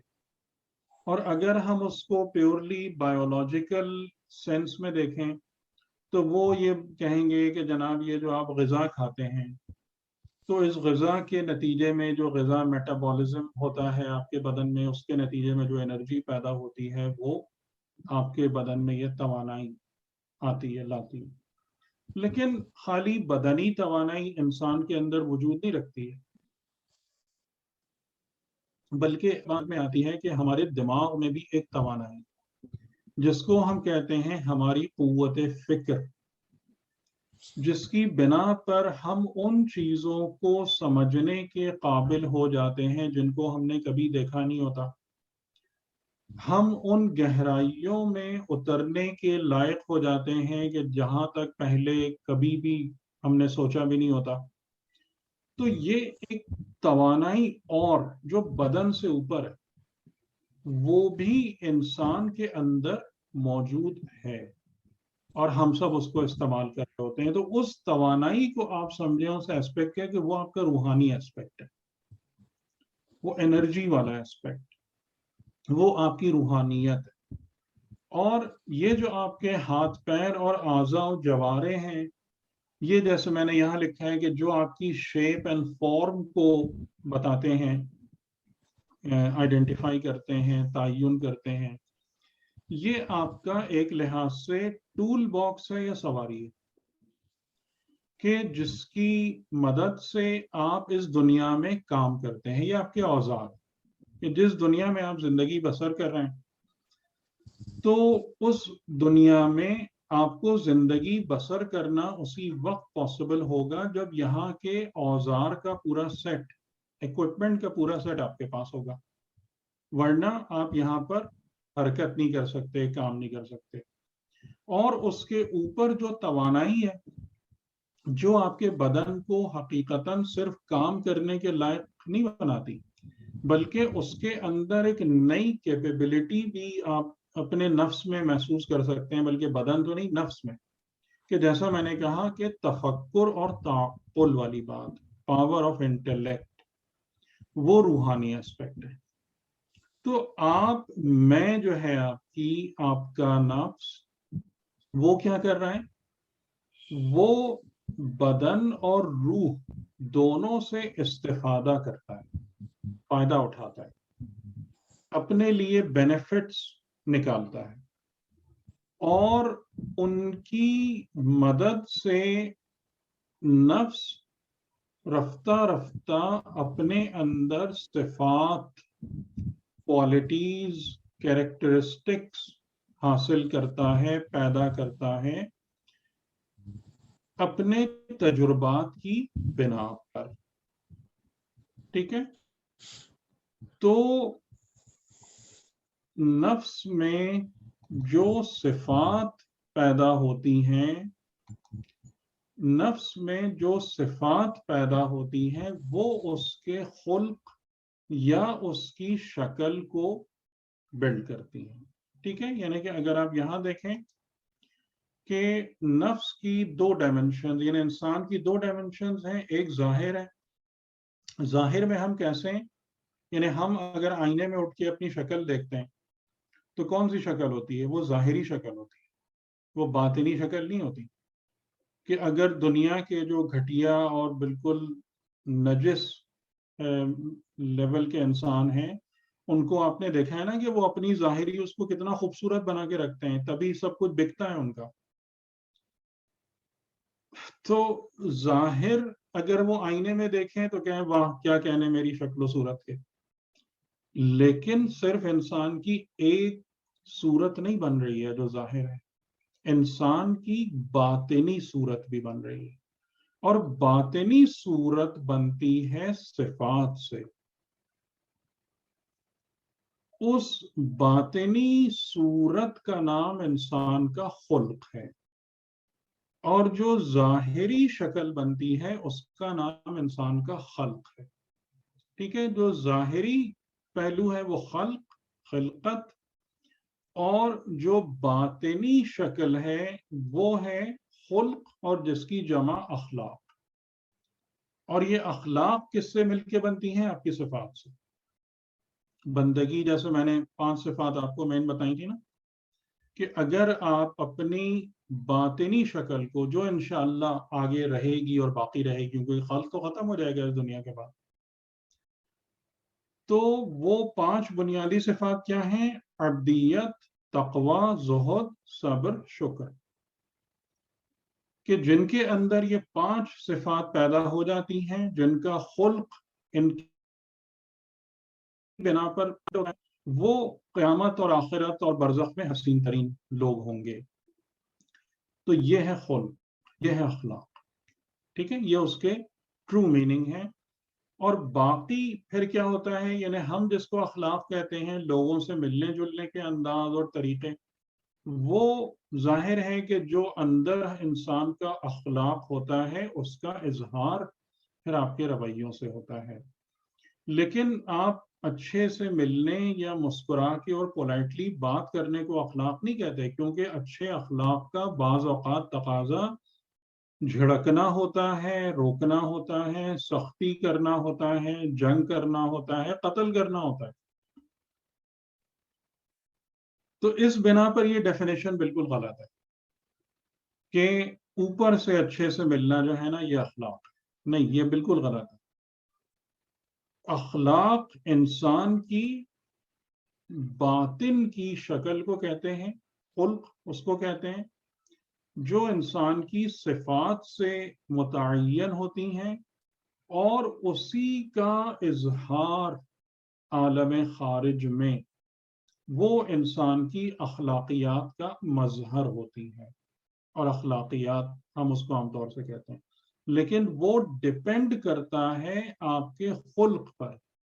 یعنی ہم کہتے ہیں رسول رحمت للعالمین ہے، لیکن رسول کے ہی حکم کی بنا پر لوگ قتل کیے گئے، جنگیں ہوئی ہیں، اس میں مقاتلہ ہوا ہے. تو ہم کہیں گے پھر رحمت للعالمین کا جو معنی ہم لے رہے ہیں کہ ہر ایک کو آپ بھرے جائیں، دیے جائیں، پھر وہ چیز کہاں ہے؟ تو نہیں ہو رہی. رسول کے ہی دین میں قصاص کا نظام ہے، رسول کے ہی دین میں قتل کا بدلہ قتل ہے اگر بے گناہ کو قتل کر دیا جائے، چور کی سزا ہاتھ کاٹنا ہے، بدکاری کی سزا سنسار کرنا ہے، یہ دین پیغمبری ہے نا، یہ کوئی اور دین تو نہیں۔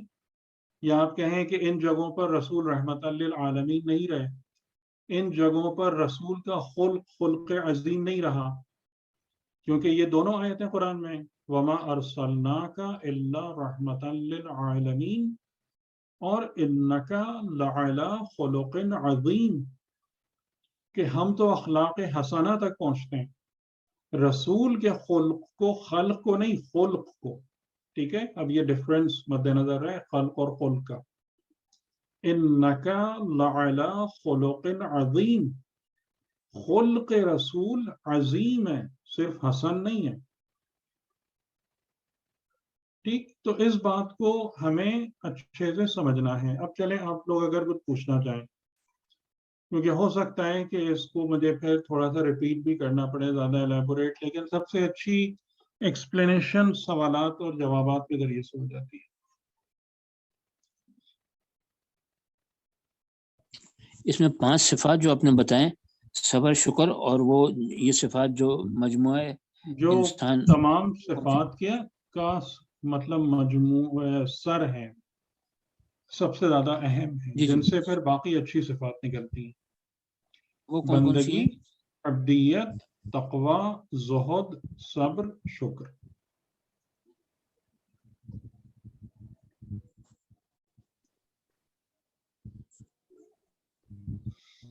اس کا مطلب یہ ہوا کہ جو کسی شخص کی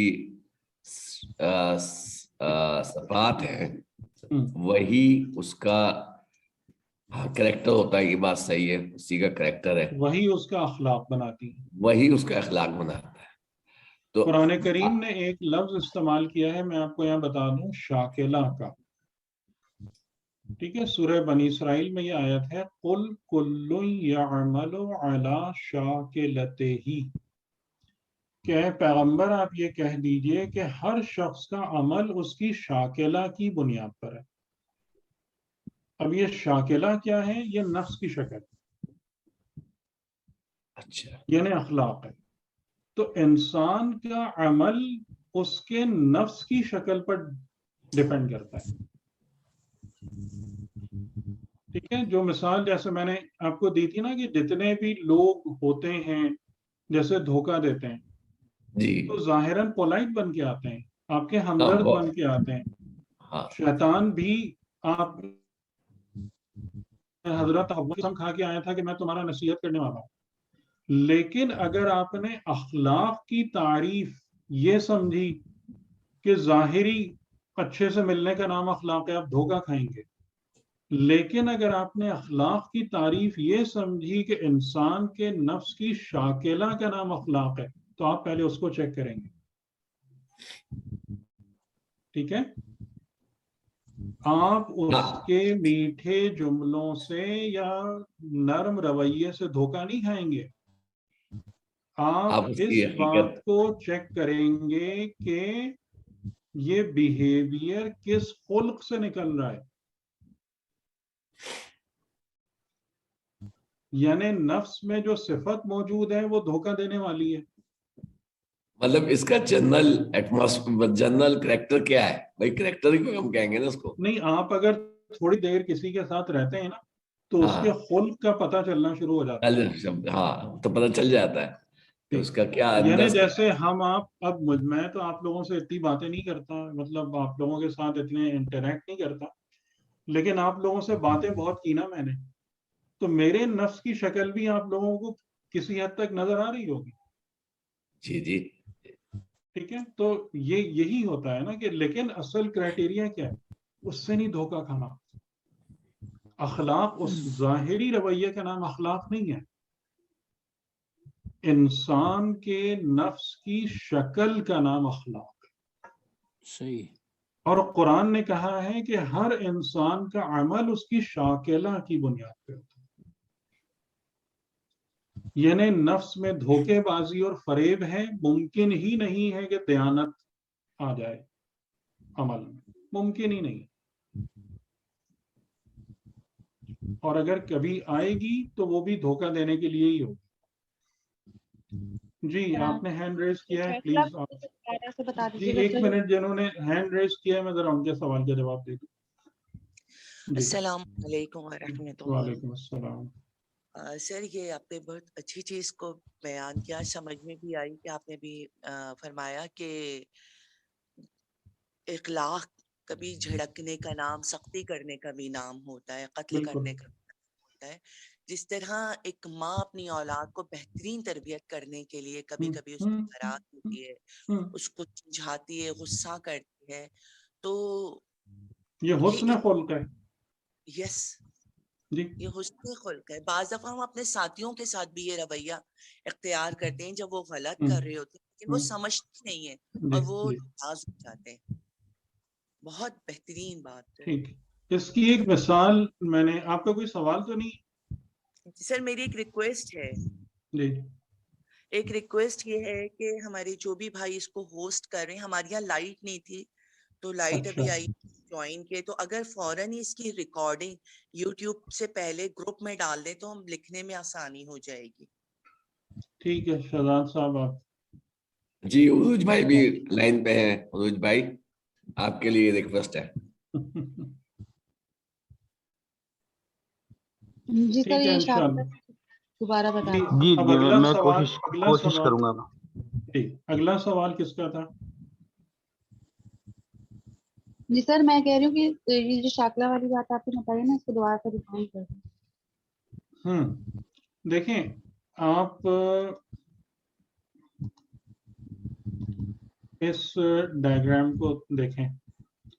یہ جو میں نے یہاں بتایا ہے کہ انسان کے وجود کی 2 ڈائمنشن ہیں. ٹھیک ہے, یہ آپ ہیں ساتھ؟ جی آ رہی ہے. جی, تو ایک ظاہر ہے. ظاہر کا مطلب کیا ہے کہ انسان کا بدن, ہماری ظاہری شکل و صورت.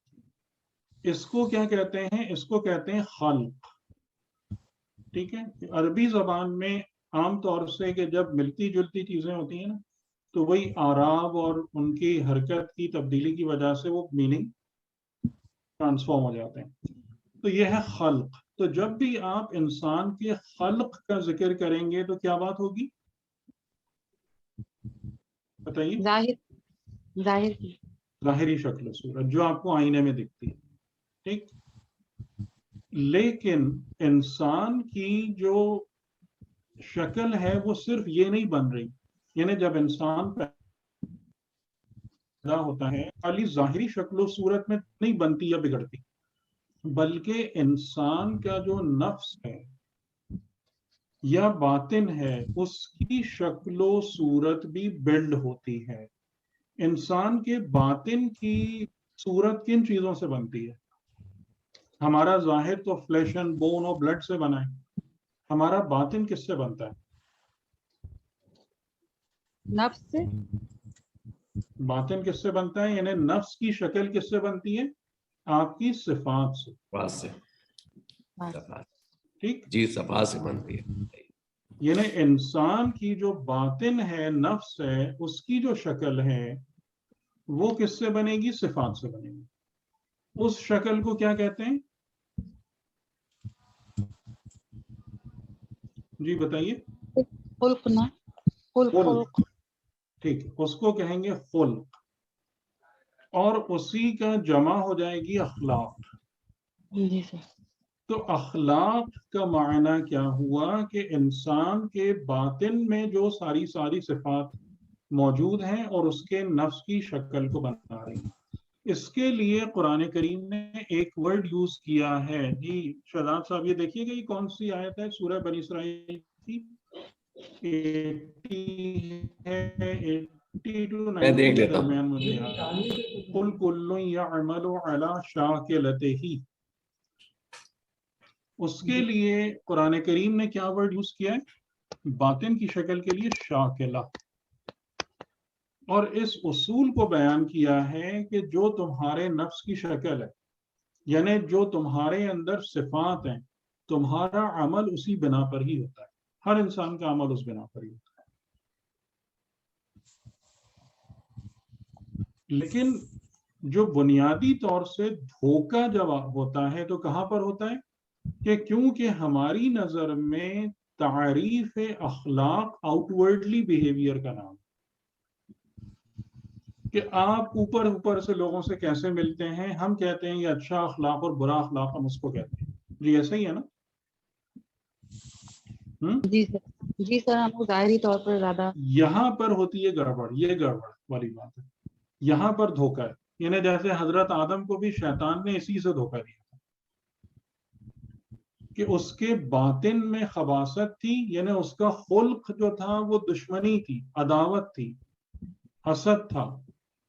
اوپر سے وہ بڑا نصیحت کرنے والا اور ہمدرد بن کے پہنچ گیا اور وہ اس سے دھوکہ کھا گیا. اور اولاد آدم بھی یہی کام کرتی ہے. تو اس کے بارے میں ہمیں خدا نے کیا ہدایت عطا فرمائی؟ قُلْ كُلٌّ يَعْمَلُ عَلَى شَاكِلَتِهِ. جب تک کسی کی شاکلہ تم پر واضح نہ ہو جائے اس وقت تک اس کے ظاہری عمل پر اعتماد نہ کرو. بات سمجھ میں آ رہی؟ جی سر اس کے شاکلہ کو، اس کے باطنی عمل کو جاننے کا کیا طریقہ کار ہوگا؟ صرف ایک جو سب سے اہم ٹپ ہے، خود لالچی نہ بنے، اپنی لالچ کو سائڈ میں رکھیں. انسان یہ سارے حضرت آدم کے واقعے میں نا، یہ سارے پہلے اس نے حضرت آدم کے اندر ایک ہرس پیدا کی. هل ادلک علی شجرۃ الخلد وملک لا یبلی. آؤ میں تمہیں لے جاؤں ہمیشگی کے درخت تک اور اس ملک تک جس پر کوئی بلا و زوال نہ ہو. آدم کو بہت اچھا لگا. اس کے بعد اس نے وار کیا. تو انسان کیوں کسی کی شاکلہ کو نہیں دیکھ پاتا؟ جو چیز اس کی آنکھوں پر پردہ بن کے پڑ جاتی ہے وہ یہی اپنی لالچ ہے. وہ سب سے پہلے آ کے کہتا ہے آپ کو یہ دوں فری، میں آپ کو یہ دلاؤں، آپ کو وہ فائدے پہنچاؤں، آپ کو یہ بینیفٹ دوں، آپ 5,000 خرچ کریں گے 5 لاکھ کا فائدہ ہوگا. ہم نے کہا واقعی یہ تو بہت اچھا نسخہ ہاتھ لگا. یہ چیز پردہ بن جاتی ہے اور وہ اس کی شاکلہ اور اس کے نفس کا جو خلق ہے وہ اس بنا پر نظر نہیں آتا. اگر آپ پرفیکٹلی آنےسٹ رہیں گے، اس قسم کے تمام چیزوں کو دور رکھیں گے، تو زیادہ دن نہیں گزریں گے کہ جو شخص بھی آپ کے پاس جو دوا جو منجن بیچنے آئے گا آپ کو اس کا خلق دکھ جائے گا، اس کی شاکلہ نظر آ جائے گی. کس بنا پر؟ یہ سب کچھ مجھے بیچ رہا ہے. جی رضوان بھائی ایسا ہوتا ہے نہیں؟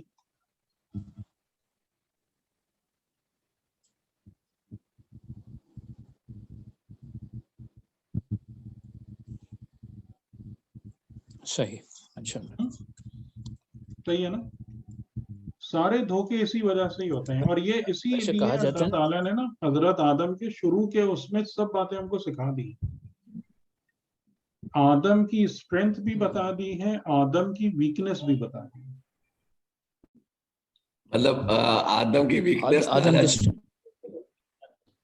جی جی آدم کی اسٹرینتھ تو اس کی بنیاد پر نا، آدم کی اسٹرینتھ اس علم کی ہے. وہ صلاحیت ہے علم اسما کو حاصل کرنے کی جو روحانیت کو مضبوط کر کے بلڈ ہوتی ہے. اور آدم کی ویکنس ہے وسوسہ شیطانی میں مبتلا ہونے کی، جو کہ اپنی لالچ کی وجہ سے افیکٹو ہو جاتی ہے. اور آدم کی ویکنس ہے شہوت اور غضب سے مغلوب ہو جانے کی، جو نفس امارہ کے غلبے کی وجہ سے آتی ہے. یہ ہے اسٹرینتھ اور ویکنس آدم کی. تو اپنی ویکنس پر قابو پائیں، اپنی اسٹرینتھ کو مضبوط کریں، تو انشاءاللہ آپ اپنے کمال کی طرف بڑھتے جائیں گے. ماشاءاللہ. سر میں سوال جی سوال پوچھ لیجیے. سر لیکن بعض دفعہ اس طرح میں پوچھنا چاہ رہی ہوں یہ آپ سے کہ بعض دفعہ ہماری مطلب نیت صاف ہوتی کہ ہمیں لالچ نہیں ہوتا قطعاً، اس کے باوجود ہم دھوکہ کھا جاتے ہیں. جس طرح سے جب فتح مکہ کے بعد اسلام آیا، جناب رسالت مآب صلی اللہ علیہ وآلہ وسلم نے اس چیز کا اعلان کیا کہ جو کلمہ پڑھ کے دار اسلام میں آ جائے گا تو اس کو امان دے دی جائے گی، چاہے وہ ابو سفیان کا گھر ہی کیوں نہ. تو جناب رسالت مآب کو تو سب کچھ پتا تھا. اگر ہم اس سائٹ پہ جائیں اور نہ ان کے دل میں کوئی لالچ تھی، تو اگر ہم اس سائٹ پہ جائیں اور جبکہ وہ ابو سفیان نہیں تو ہم یہ کیسے کہہ سکتے ہیں کہ ان کو دھوکا ہو گیا؟ اس کو سر ہم اس بات کو یہ کیوں نہیں سوچتے کہ یہ آزمائش خدا تھی اس امت کے لیے کہ جو ابھی ابھی وجود میں ہے؟ آپ مجھے ایک بات بتائیں کہ اسکول کے اندر ٹیچر جب بات کرتا ہے تو اپنے لیے بات کرتا ہے یا اسٹوڈنٹ کے لیے بات کرتا ہے؟ جی. اور بعض اوقات وہ ایسی بات بھی کرتا ہے کہ آپ اس کو سنیں اور آپ کہیں کہ یہ کیا بات کر دی، یہ کیا بول دیا. اس کے میں بھی پھر آپ لوگوں کو وہی بات سمجھا رہا ہوں کہ ولایت کے اس ڈائیگرام کو ہمیشہ مد نظر رکھیے گا کہ انسان جو مانتے ہیں نہیں مانتے ہیں، دھوکہ کرتے ہیں، فریب کرتے ہیں، نہ وہ حجت خدا کو کچھ کرتے ہیں. خدا کو تو خیر کچھ کرنے کا سوال ہی پیدا ہے. وہ جو بھی کرتے ہیں نا، لہا ما کسبت وعلیہا مکتسبت لکم ما کسبتم، یہ قانون ہے خدا کا. جو بھی تم کما رہے ہو وہ اپنے اوپر آ رہا ہے اور کسی دوسرے کے اوپر نہیں جا رہا. رسول کے جب یہ ظاہراً حکومت اسلامی قائم ہو گئی تو اس کے بعد امت مسلمہ کا صحیح معنوں میں امتحان شروع ہوا ہے. اس امتحان میں، اور اصل میں یہاں پر ایک بات آپ کو اور بھی سوال کروں کہ آپ جب کسی بھی اسٹوڈنٹ کو پڑھاتے ہیں تو آپ کا مین ایم کیا ہوتا ہے؟ کہ یہ اسٹوڈنٹ خود تمام سوالات کے جوابات دینے کے قابل ہو، یا میں اس کو بتا کے امتحان میں جوابات لکھوا دوں؟ وہ بتا دے سوالات، جی وہ بتا دے سوالات کو سمجھ کے کہ مقصد کیا ہوتا ہے تعلیم کا، کہ وہ خود قابل ہو تمام سوالات کے جوابات دینے. ٹھیک ہے نا؟ تو اس بنا پر، اور آپ جب جو زندگی کا امتحان ہے، جو زندگی کا پورا نظام ہے، یہ تھیوریٹیکل ہے یا پریکٹیکل ہے؟ پریکٹیکل ہے. تو ولایت کے نظام کو سمجھنا تھیوری ہے یا پریکٹس ہے؟ پریکٹس ہے سر. جی. تو اس نظام کو سمجھانے کی خاطر پھر یہ تمام کی تمام آزمائشات سامنے لائیں گی. اب مومنین کا امتحان ہے، اب مومنین کے لیے لمحہ فکریہ ہے، ان کے لیے پرابلمز ہیں، اور پھر اسی میں سے جو کڑھ کے لوگ آگے نکلتے گئے. ٹھیک ہے، شروع میں تعداد کم تھی، بعد میں زیادہ ہوئی. آج بظاہر ہم کو ایسا لگتا ہے، حقیقت کا حال خدا بہتر جانتا ہے، لیکن آج ہمیں بظاہر ایسا لگتا ہے کہ شروع کے دور کے مقابلے میں کافی زیادہ لوگ اب اس ولایت کے نظام کو سمجھنے کے اور اخذ کرنے کے قابل ہو گئے. آپ کو تربیت کا نظام سمجھ میں آ رہا ہے؟ جی سر. تو یہ نظام تربیت خداوندی ہے جس کے یہ سارے تقاضے ہوتے ہیں. آپ اگر امت کو مشکل میں ڈالیں گے نہیں، ان کے لیے پزلنگ کوسچن سامنے نہیں رکھیں گے، تو وہ خود گرو کیسے کریں گے؟ ہم یہ چاہتے ہیں ہر چیز بتا دیں، ہر بات بتا دی جائے، ہر مسئلہ بتا، اور اس کے بعد سارا کام بھی وہ خود ہی کر دیں. شہزاد صاحب یہ ہے یا نہیں؟ یہ ڈیمانڈ ہے نا یہی ہے. لیکن اللہ نے شیطان کو بھی چھٹی دی تھی. سب بتا دیں, سب کر دیں, سارا مسئلہ, یعنی کہ تقریباً ہم وہ بات کہتے نہیں ہیں, لیکن ہیں ہم بھی وہی جو حضرت موسیٰ سے بنی اسرائیل نے کہا تھا تو بھائی یہ کہاں مشکل میں ڈال رہے ہو, جاؤ تم اور تمہارا خدا لڑ لو اس قوم سے جو بہت جنگجو ہے, باقی جب جیت جانا تو آگے بتا دینا ہم بھی آ جائیں گے. ایگزیکٹلی صحیح, ایسا ہی ہے. نہیں, یہ سوال تو یہ بھی ہے کہ اللہ نے وہ شیطان کو یہ چھوٹ نظام دی خدا ہے. نہیں ہے. تو آپ کو سمجھ میں آ رہا ہے نظام کیا ہے؟ نظام وہ ہوتا ہے کہ جو آپ پر ڈیفیکلٹ کوسچنز تھرو کرے گا, آپ کو مشکل حالات میں ڈالے گا, آپ کو خطرناک جگہوں سے گزارے گا, آپ کو انفارمیشن دے دی ہے, آپ کی تربیت ہو گئی ہے, اب آپ کو عملاً اس علم اور معرفت کا مظاہرہ کرنا. اور سر یہ چیز ہمیں اپنی عام زندگی میں بھی اس کو ہر انسان کے لیے ایسا ہی, ہر انسان کے لیے بالکل ایسا ہی, تمام معاشروں کے لیے ایسا ہی. سر ہمیں فوراً سامنے والے پہ بھروسہ نہیں کرنا ہے, یہ چیز ہے. جب تک اس کی شاکلہ آپ کو نہ دکھے. تھینک یو سو مچ. ظاہری اخلاق کوئی معیار نہیں ہے. جی اور کوئی سوال؟ سر ایک سوال ہے, لیکن وہ نا مطلب غیبت کے متعلق ہے کہ یہ بھی کہا تھا کہ زمینہ سازی ہونی چاہیے, یا زمینہ سازی کے غیبت سے متعلق کہ جیسے اب لوگ بس یہ کہتے نظر آ رہے ہیں کہ جو ہے وہ غیبت کبریٰ ختم ہو گئی اور اب غیبت صغریٰ کا اسٹارٹ ہے, اور جو ہے وہ ہمیں تیار نہیں ہے, مطلب ان کے طرح کی جو ہے ہم لوگ تیار نہیں ہیں. دیکھیں زمینہ سازی کام کرنی چاہیے. تو دیکھیں میرے ساتھ مسئلہ جی, آپ سوال پورا کر لیجیے. جی سوری جی, سوال پورا کر لیں. تو میں یہی پوچھ رہی ہوں کہ ہماری کیا ذمہ داری ہے, کس طریقے سے کو تیار کرنے کے مولا کے جو ہوتی ہے. دیکھیں ہماری ذمہ داری جو ہے نا, میں ایک بات آپ کی خدمت میں عرض کروں, جو میں شروع میں رضوان بھائی سے بھی بات کر رہا تھا, ہماری کیا غیبت ہماری ذمہ داری ہے؟ آپ لوگ مجھے اس بات کا جواب.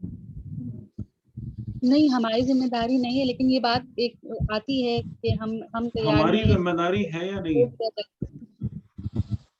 یہ تو خدا کی طرف جیسے میں نے قیامت کے حوالے سے بات کی, یسألونک عن الساعۃ ایان مرساها, سورہ والنازعات میں دیکھیں, لوگ یہ تم سے سوال کرتے ہیں کہ قیامت ساعت کب لنگر انداز ہوگی. اس میں ہے فیما انت من ذکراہا, اے پیغمبر تمہیں اس سے کیا کام ہے,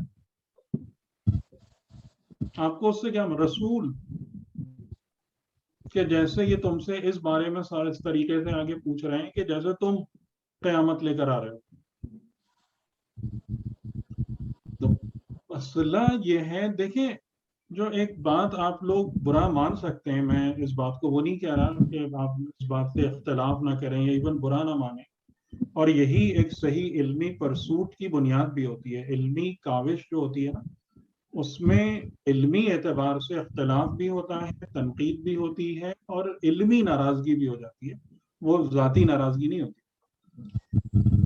دیکھیں میں بنیادی طور پر جو میرے فکر کی تربیت ہے نا, وہ آج کل کی دنیا کے حساب سے سائنٹیفک گراؤنڈز پر ہے,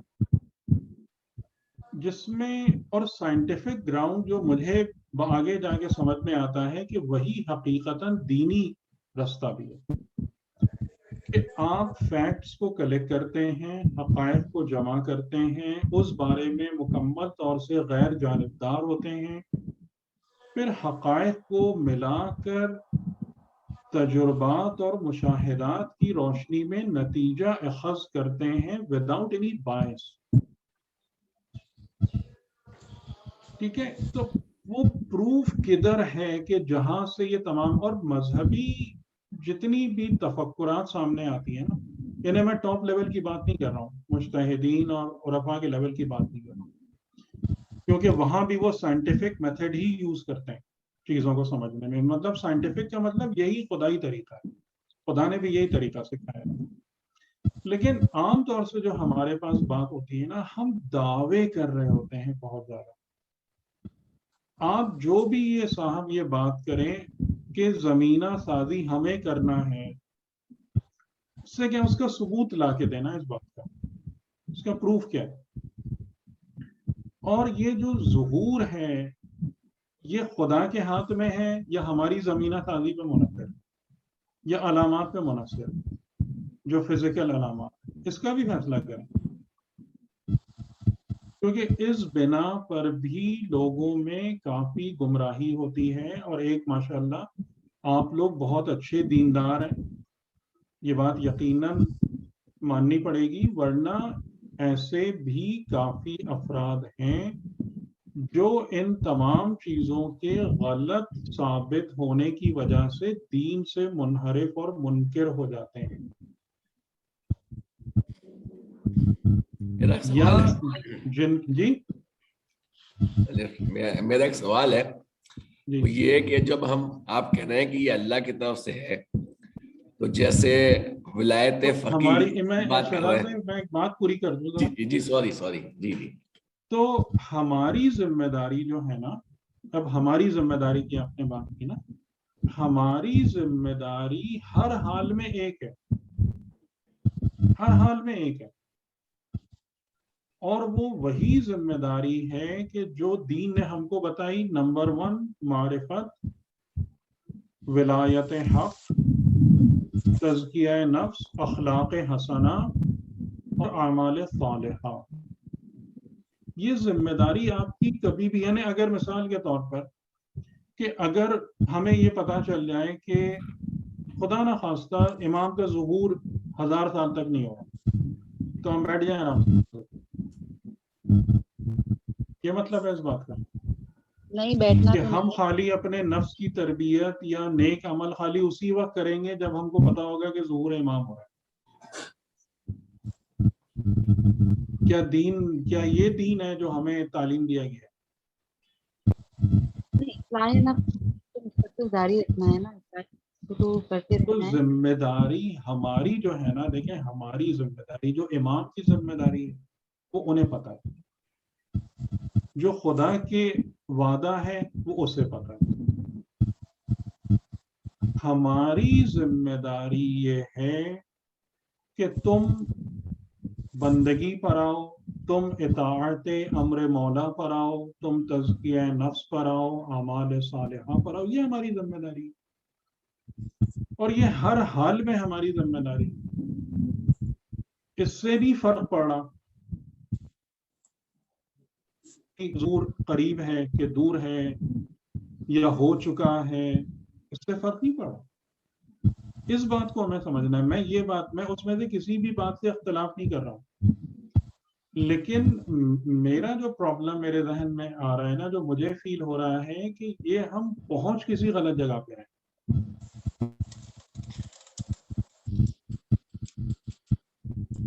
آپ کی ذمہ داری میں کبھی بھی کہیں سے کوئی فرق نہیں آ رہا، وہ ذمہ داری آپ کی وہی ہے. ٹھیک، درست ہے یہ بات یا نہیں؟ جی سر. نہیں، آپ کو اسی لیے میں کہہ رہا ہوں آپ کو اختلاف ہے تو آپ کھل کے بتائیے، مجھے کوئی اعتراض نہیں.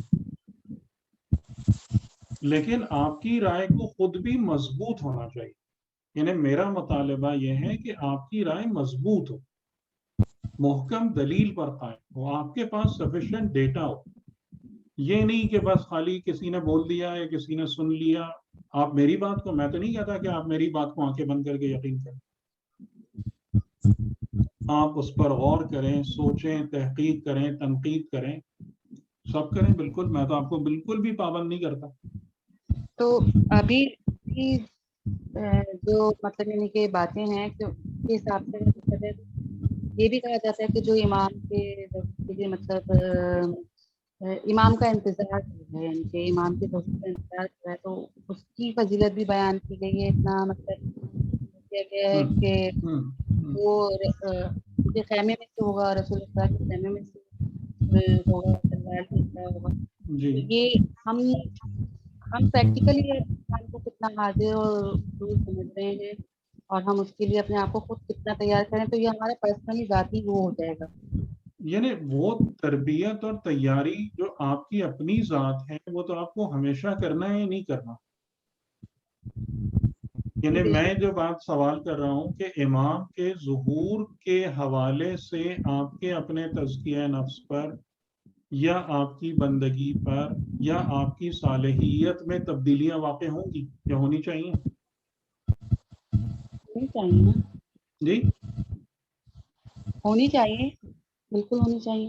نہیں, کیوں ہونی چاہیے؟ یعنی کہ اگر آپ کو پتہ چلے گا کہ آپ کہیں کہ جی امام کا ظہور پر ہماری وجہ سے ہو رہا ہے تو ہم جو ہیں وہ زیادہ اچھے عمل کرنے لگیں. اگر ہمیں یہ پتہ چلے گا کہ امام کے ظہور میں ہمارا کوئی دخل نہیں ہے تو ہم ڈھیلے پڑ جائیں. نہیں ایسا یعنی یہ رویہ ہونا چاہیے ہمارا. نہیں, یہ غلط ہے, غلط ہے. تو یہی بات میں سمجھانا چاہ رہا ہوں کہ ہر ایک کی اپنی ذمہ داری, ٹھیک ہے نا. جب آپ اپنی ذمہ داری کو کما حقہ ادا کریں گے تو وہ آپ کی ذات اس پورے نظام کو تقویت دینے کا خود بخود ذریعہ بنے گی.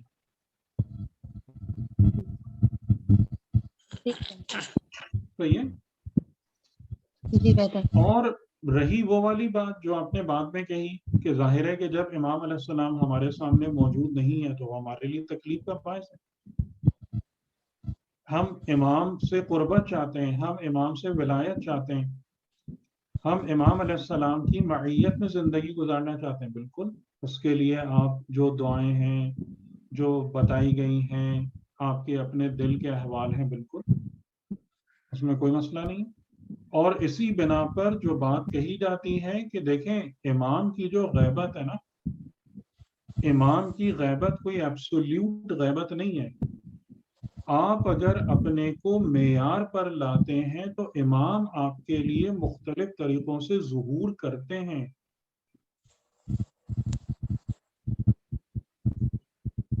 ایسا نہیں ہے کہ یہ کوئی ایبسولیوٹ غیبت ہے. اسی بنیاد پر میں کہا تھا کہ جب وہ ایبسولوٹ غیبت نہیں ہے اور جب وہ کوئی اس میعاد پہ آ کے ان سے بات کرتا ہے تو وہ پوچھتا ہے کہ آپ کی غیبت اتنے عرصے میں کیوں نہیں ہو پا رہی ہے, تو وہ ہماری طرف رجوع کرتے ہیں اور کہتے ہیں آپ لوگوں کی بد عملی کی طرف سے, میرے شیعوں کی بد عملی کی طرف سے. ٹھیک ہے, اب میں اس پر بحث نہیں, جیسے میں کہہ رہا ہوں کہ ہو سکتا ہے یہ بات بالکل صحیح ہو. جی آپ کچھ کہہ رہی تھی.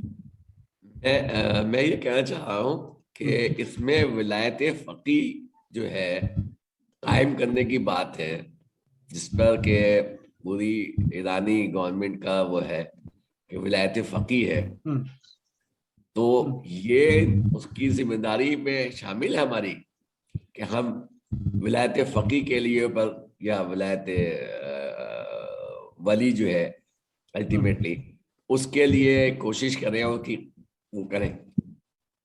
ہمیں اپنی ذات کے لیے سفر کرنا ہے نا. جی ہمیں اپنی ذات میں سفر کرنا ہے نا, ہماری ذمہ داری ہماری ذات. ہاں, اور معاشرہ بھی ہے, اجتماع بھی ہے, یعنی فقط اپنی ذات نہیں ہے. معاشرہ ہے, اجتماع ہے, جتنا زیادہ آپ اس کو پھیلا سکتے ہیں, ایکسپینڈ کر سکتے ہیں, اس کوآپریشن کو وہ آپ کریں گے. جیسا میں نے کہا نا کہ حکومت, معاشرت, سیاست سب اس ولایت میں آتی ہیں. لیکن اصل چیز ڈائریکشن کیا ہے, ہدف کیا ہے اصل میں؟ اصل تو ہدف اپنا ہے, ہدف ولایت خدا تک پہنچنا ہے. ہاں, ولایت خدا تک پہنچنا. ٹھیک ہے, ٹھیک ہے. یعنی ہدف جو ہے, اگر میں یہ جملہ کہوں تو شاید آپ ناراض ہو جائیں مجھ سے, کہ ہدف جو ہے وہ امیر المومنین علیہ السلام کی خلافت بھی نہیں ہے. نہیں, یہ تو ہدف کیا ہے؟ یعنی ہم امیر المومنین علیہ السلام کی خلافت کے پیچھے کیوں ہیں؟ اس لیے کہ یہ خلافت ہمیں بہترین طریقے سے خدا تک لے جاتی ہے. صحیح, ٹھیک ہے. تو یہاں ایران توران کا کوئی مسئلہ ہی نہیں ہے. اصل مسئلہ کیا ہے کہ وہ ولایت کہ جو آپ کو ولایت خدا تک پہنچا دے وہی حق ہے. آپ امام علیہ السلام کی ولایت کے پیچھے کیوں ہیں؟ جاب دلوائیں گے آ کے؟ کیوں ہیں؟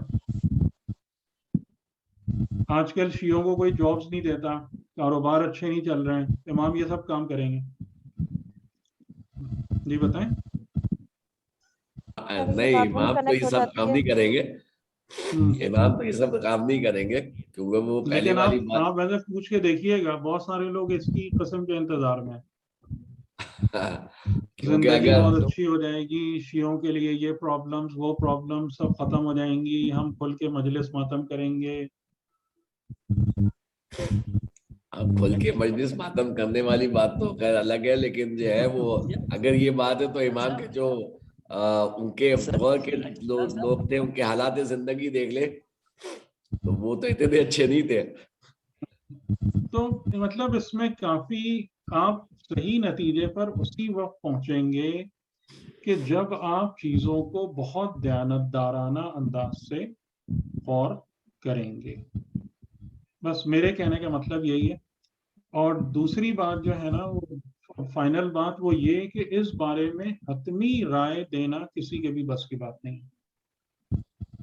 سوائے اس کے کہ جو خود مطلب امام سے جس نے کچھ اخذ کیا ہو یا جانا ہو یا سیکھا ہو. لیکن وہاں پر پھر وہی بات آتی ہے پروف کی, کہ ایسے بہت سارے لوگوں کا نام لے کر باتیں کی جاتی ہیں. یعنی جیسے آیت اللہ بہجت کا ایک جملہ بہت بیان کیا جاتا ہے کہ تمہارے جوان نہیں تمہارے بوڑھے بھی دیکھیں گے. لیکن آپ لوگ مجھے اس بات کا بتائیں کہ یہ آیت اللہ بہجت کا یہ جملہ, اس کی کوئی ریکارڈنگ موجود ہے یا یہ منقول ہے؟ اب یہ بھی جو بات ہے نا, کیونکہ جیسے وہی میں بات کہہ رہا ہوں نا کہ میرا ذہن جب تک ایک چیز پراپرلی پرووڈ نہیں ہوتی نا, تو مجھے اس کی قبولیت بہت مشکل لگ رہی ہوتی ہے. اور آپ نے دیکھ ہی لیا ہے کہ یہ سنی سنائی باتوں نے نا دین کو کہاں پہنچا دیا ہے, کیا حشر کر دیا ہمارا. ایک صاحب یہ لے کر آ گیا, دوسرا صاحب وہ لے کر آ گیا, پھر جھگڑا شروع ہو گیا. غور و فکر کسی نے نہیں کرنا, لیکن چیزوں کو رائے کو ٹکرانا سب کو ہے. ٹھیک ہے, تو یہ طریقہ کبھی بھی کسی اچھے مقام اور معیار تک نہیں لے سکتے. بس یہ ہے, یعنی میں نہ کہہ رہا ہوں کہ آپ غلط کہہ رہے ہیں ان باتوں کو. یہ ایک فیکٹر یقیناً ہے کہ جو معموم ہے کرنی چاہیے, لیکن بس وہ اب یہ بالکل آخری بات ہے کہ معموم کی حالت کس لیے صحیح ہونا چاہیے.